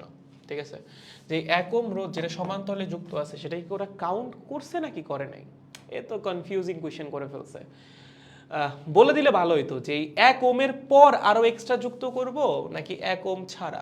আচ্ছা ধরো আমরা অ্যামিটার বা গ্যালভানোমিটার রোধ ধরে নিলাম 90, হ্যাঁ, এই 1 ওহমটা আসলে গ নাম্বারের জন্য দিছে মোস্ট প্রবাবলি, কারণ এত কম রোধ কি আসলে হবে, না হইতেও পারে। আচ্ছা আমরা ধরলাম যে অ্যামিটারের মধ্যে এটা থেকে যাচ্ছে, 1 ওহমটা থেকে যাচ্ছে। সো 1 ওহম যদি অ্যামিটারের মধ্যে থেকে যায় তাহলে আমাদের অ্যামিটারের রোধ কত বা গ্যালভানোমিটারের রোধ কত? গ্যালভানোমিটারের রোধ হবে 90 ইন্টু 1 ডিভাইডেড বাই 90 প্লাস 1, ঠিক আছে, মানে 90 বাই 91 ওহম। ঠিক আছে, সো এটা হলো আমাদের গ্যালভানোমিটার বা অ্যামিটারটার রোধ, কারণ আমাদের কাছে একটা 90 ওহমের রোধ আছে গ্যালভানোমিটার, আর তার সাথে 1 ওহম আবার সমান্তরালে যুক্তই করা আছে। ঠিক আছে, সো পুরো সিস্টেমটার রোধ আসলে এখন এইটা। এখন তার সাথে কিভাবে কি যুক্ত করলে পাল্লা 10 গুণ করা যেতে পারে? খুবই সিম্পল, আর এ হলো 90 বাই 91 ডিভাইডেড বাই 10 মাইনাস 1, মানে 10 বাই 91। হ্যাঁ, এই ওহম বা এত ওহম মানের একটা রোধ কি করতে হবে? সমান্তরালে যুক্ত করতে হবে। কি করতে হবে? সমান্তরালে যুক্ত করতে হবে, যুক্ত করতে হবে। বুঝছো? কনসেপ্ট আসলে খুব সিম্পল, মানে এখানে কনফিউজিং পার্ট যেটা সেটা হলো যে গ্যালভানোমিটারের সাথে 1 ওহম মানের রোধটা কি ঘ নাম্বার ম্যাথেও থাইকা যাবে নাকি যাবে না, সেটা হলো উল্লেখ করে দেয় না। উল্লেখ করে দিলে আসলে ইজি হইতো, কারণ যদি থেকে যায় তাহলে সেই ক্ষেত্রে গ্যালভানোমিটারের রোধ বসবে এইটা, কারণ পুরো সিস্টেমটার রোধ তখন চেঞ্জ হয়ে যাবে। আর যদি না থাকে সেই ক্ষেত্রে গ্যালভানোমিটারের রোধ বসবে জাস্ট 90। সো যেহেতু উল্লেখ করে নেই আমরা ধরে নিলাম যে থেকে যাবে, সেই ক্ষেত্রে গ্যালভানোমিটারের রোধ হলো এইটা, এবং এইটার যদি পাল্লা আমরা 10 গুণ করতে চাই তাহলে এত মানের একটা রোধ ওইটার সাথে ওই সিস্টেমটার সাথে সমান্তরালে যুক্ত করে দিতে হবে। ঠিক আছে, দেখো বুঝছো বুঝছো বুঝছো, দেখো আর মনে হয় নাই 11টাই ছিল না? হ্যাঁ থ্যাংক ইউ, 11টা সিকিউই ছিল ভাই, আর এর চেয়ে বেশি আর কি লাগবে ভাই? 11টা তো আমি সলভ করে দিলাম, মোটামুটি রিসেন্ট ইয়ারে সবগুলোই সলভ করে দিছি বা সব টাইপই কভার করার ট্রাই করছি। এছাড়াও সাজেশন শিটে প্রায় 15 বা 20টার মতো সিকিউ থাকবে, এগুলো সব করে গেলে আমার মনে হয় না আর সমস্যা থাকবে। ঠিক আছে, সো আমাদের কিন্তু চলতরিত কমপ্লিট। দেখেন আপনারা বুঝছেন কিনা, আপনারা বুঝলেও আমাদের আসলে চলতরিত হয়ে গেছে। ঠিক আছে, সবাই কি বুঝতে পেরেছি? একটু জানিয়ে দাও আমাকে, সবাই একটু জানাই দাও। গাড, তোমাদের পড়াশোনা কেমন চলতেছে বাই দ্য ওয়ে? সব কিছু ঠিকঠাক আছে তোমাদের? তোমাদের কি পড়াশোনা ঠিকঠাক ঠিকঠাক পড়াশোনা করতেছো? আমার নিজেরও পড়তে বসা দরকার, তোদেরকে খালি পড়ার কথা বলি, আমার নিজের হলো পড়তে বসা দরকার সবার আগে, আমার নিজের পরীক্ষা তোদের আগে। ওকে, আগেরটা ঘ হুইটস্টোন ব্রিজ দিয়ে করা যাবে? আগেরটার ঘ তুমি হুইটস্টোন ব্রিজ দিয়ে কেমনে করবা? মানে হুইটস্টোন ব্রিজের যে প্রমাণ ওইটা তো আসছে কিরশফের ল থেকে, সো এটা তুমি হুইটস্টোন ব্রিজ দিয়ে কেমনে করবা? হুইটস্টোন ব্রিজ দিয়ে করতে মানে হুইটস্টোন ব্রিজ দিয়ে করা যাবে মানে কি? হুইটস্টোন ব্রিজের যে সূত্রের প্রমাণ সেটা আসছে কিরশফের ল থেকে। ঠিক আছে, তো তুমি যদি বলো যে আমি হুইটস্টোন ব্রিজ দিয়ে করবো, সো তুমি তো আলটিমেটলি কিরশফের ল দিয়েই করবা, তাই না? আর হুইটস্টোন ব্রিজ দিয়ে কেমনে করবা এটা? মানে হুইটস্টোন ব্রিজের কোন ফর্মিউলা? তো মানে আমরা তো হুইটস্টোন ব্রিজের একটা ফর্মিউলাই শিখছি, তাই না? সেটা হলো যে হুইটস্টোন ব্রিজ যখন সাম্যাবস্থায় থাকে, তো তোমার সিস্টেম তো সাম্যাবস্থায় নাই, তাহলে তুমি ওই ফর্মিউলা কেন অ্যাপ্লাই করবা? ঠিক আছে, ওকে, দেখো বুঝতে পারছি, শিওর? তাহলে আমরা আস্তে আস্তে ক্লাসটা এখন শেষ করব যদি সবাই বুঝে থাকি। ওকে ওকে, আই হোপ সবাই বুঝছি। কারো কোনো কনফিউশন থাকলে অবশ্যই জানাইতে পারতেন, বাট যেহেতু কেউ জানার নাই তাহলে আমি ধরে নিচ্ছি আপনাদের কারো কোনো কনফিউশন নাই, সবাই মোটামুটি বুঝতে পারছেন। স্টিল কোনো কনফিউশন হলে জানেন, উই আর হিয়ার। ফিক্স অনেক ম্যাথ থাকে যে ভাষাগত কারণে কনফিউশন হয়, পরীক্ষার ওইগুলা কিভাবে অ্যাপ্রোচ করব, যেমন ধরো এখানে, ঠিক আছে, যে এই ম্যাথটা, হ্যাঁ এই ম্যাথটা এই যে এটা একটু ভাষাগত সমস্যা আছে। সো তুমি এখানে প্রথমে লিখে নিবা যে ধরি বা ধরে নিচ্ছি যে আমাদের সিস্টেমটায় গ্যালভানোমিটারের সাথে 1 ওহম রোধ সমান্তরালে যুক্তই আছে। তার মানে এখন গ্যালভানোমিটারের যে সিস্টেমটা সেই সিস্টেমের টোটাল রোধ হলো এইটা, এবং এই রোধ থাকা অবস্থায় সে 3 অ্যাম্পিয়ার মাপতে পারে, 30 অ্যাম্পিয়ার মাপতে চাচ্ছে, তার মানে এই সিস্টেমের পাল্লা আমরা 10 গুণ করতে চাই। সো এতটুকু উল্লেখ করে দিতে হবে, মানে যদি ভাষাগত সমস্যা থাকে তুমি যেটা ধরে ম্যাথ করতেছো সেটা প্রথমে লিখে দিবা, তারপর ম্যাথ করবা, তাইলেই সমস্যা নেই। ঠিক আছে, ওকে গাইস, তো like S it's enough for today. পরবর্তী ক্লাসে দেখা হচ্ছে চ্যাপ্টার 7 নিয়ে। আমরা চ্যাপ্টার 7টা কমপ্লিট করব, পরের চ্যাপ্টারগুলো আসলে ছোট, খুব বেশি সময় লাগবে না, আমাদের মেজর 3টা chapter complete. Okay, see you guys in the next class, till then take care of yourself, good by.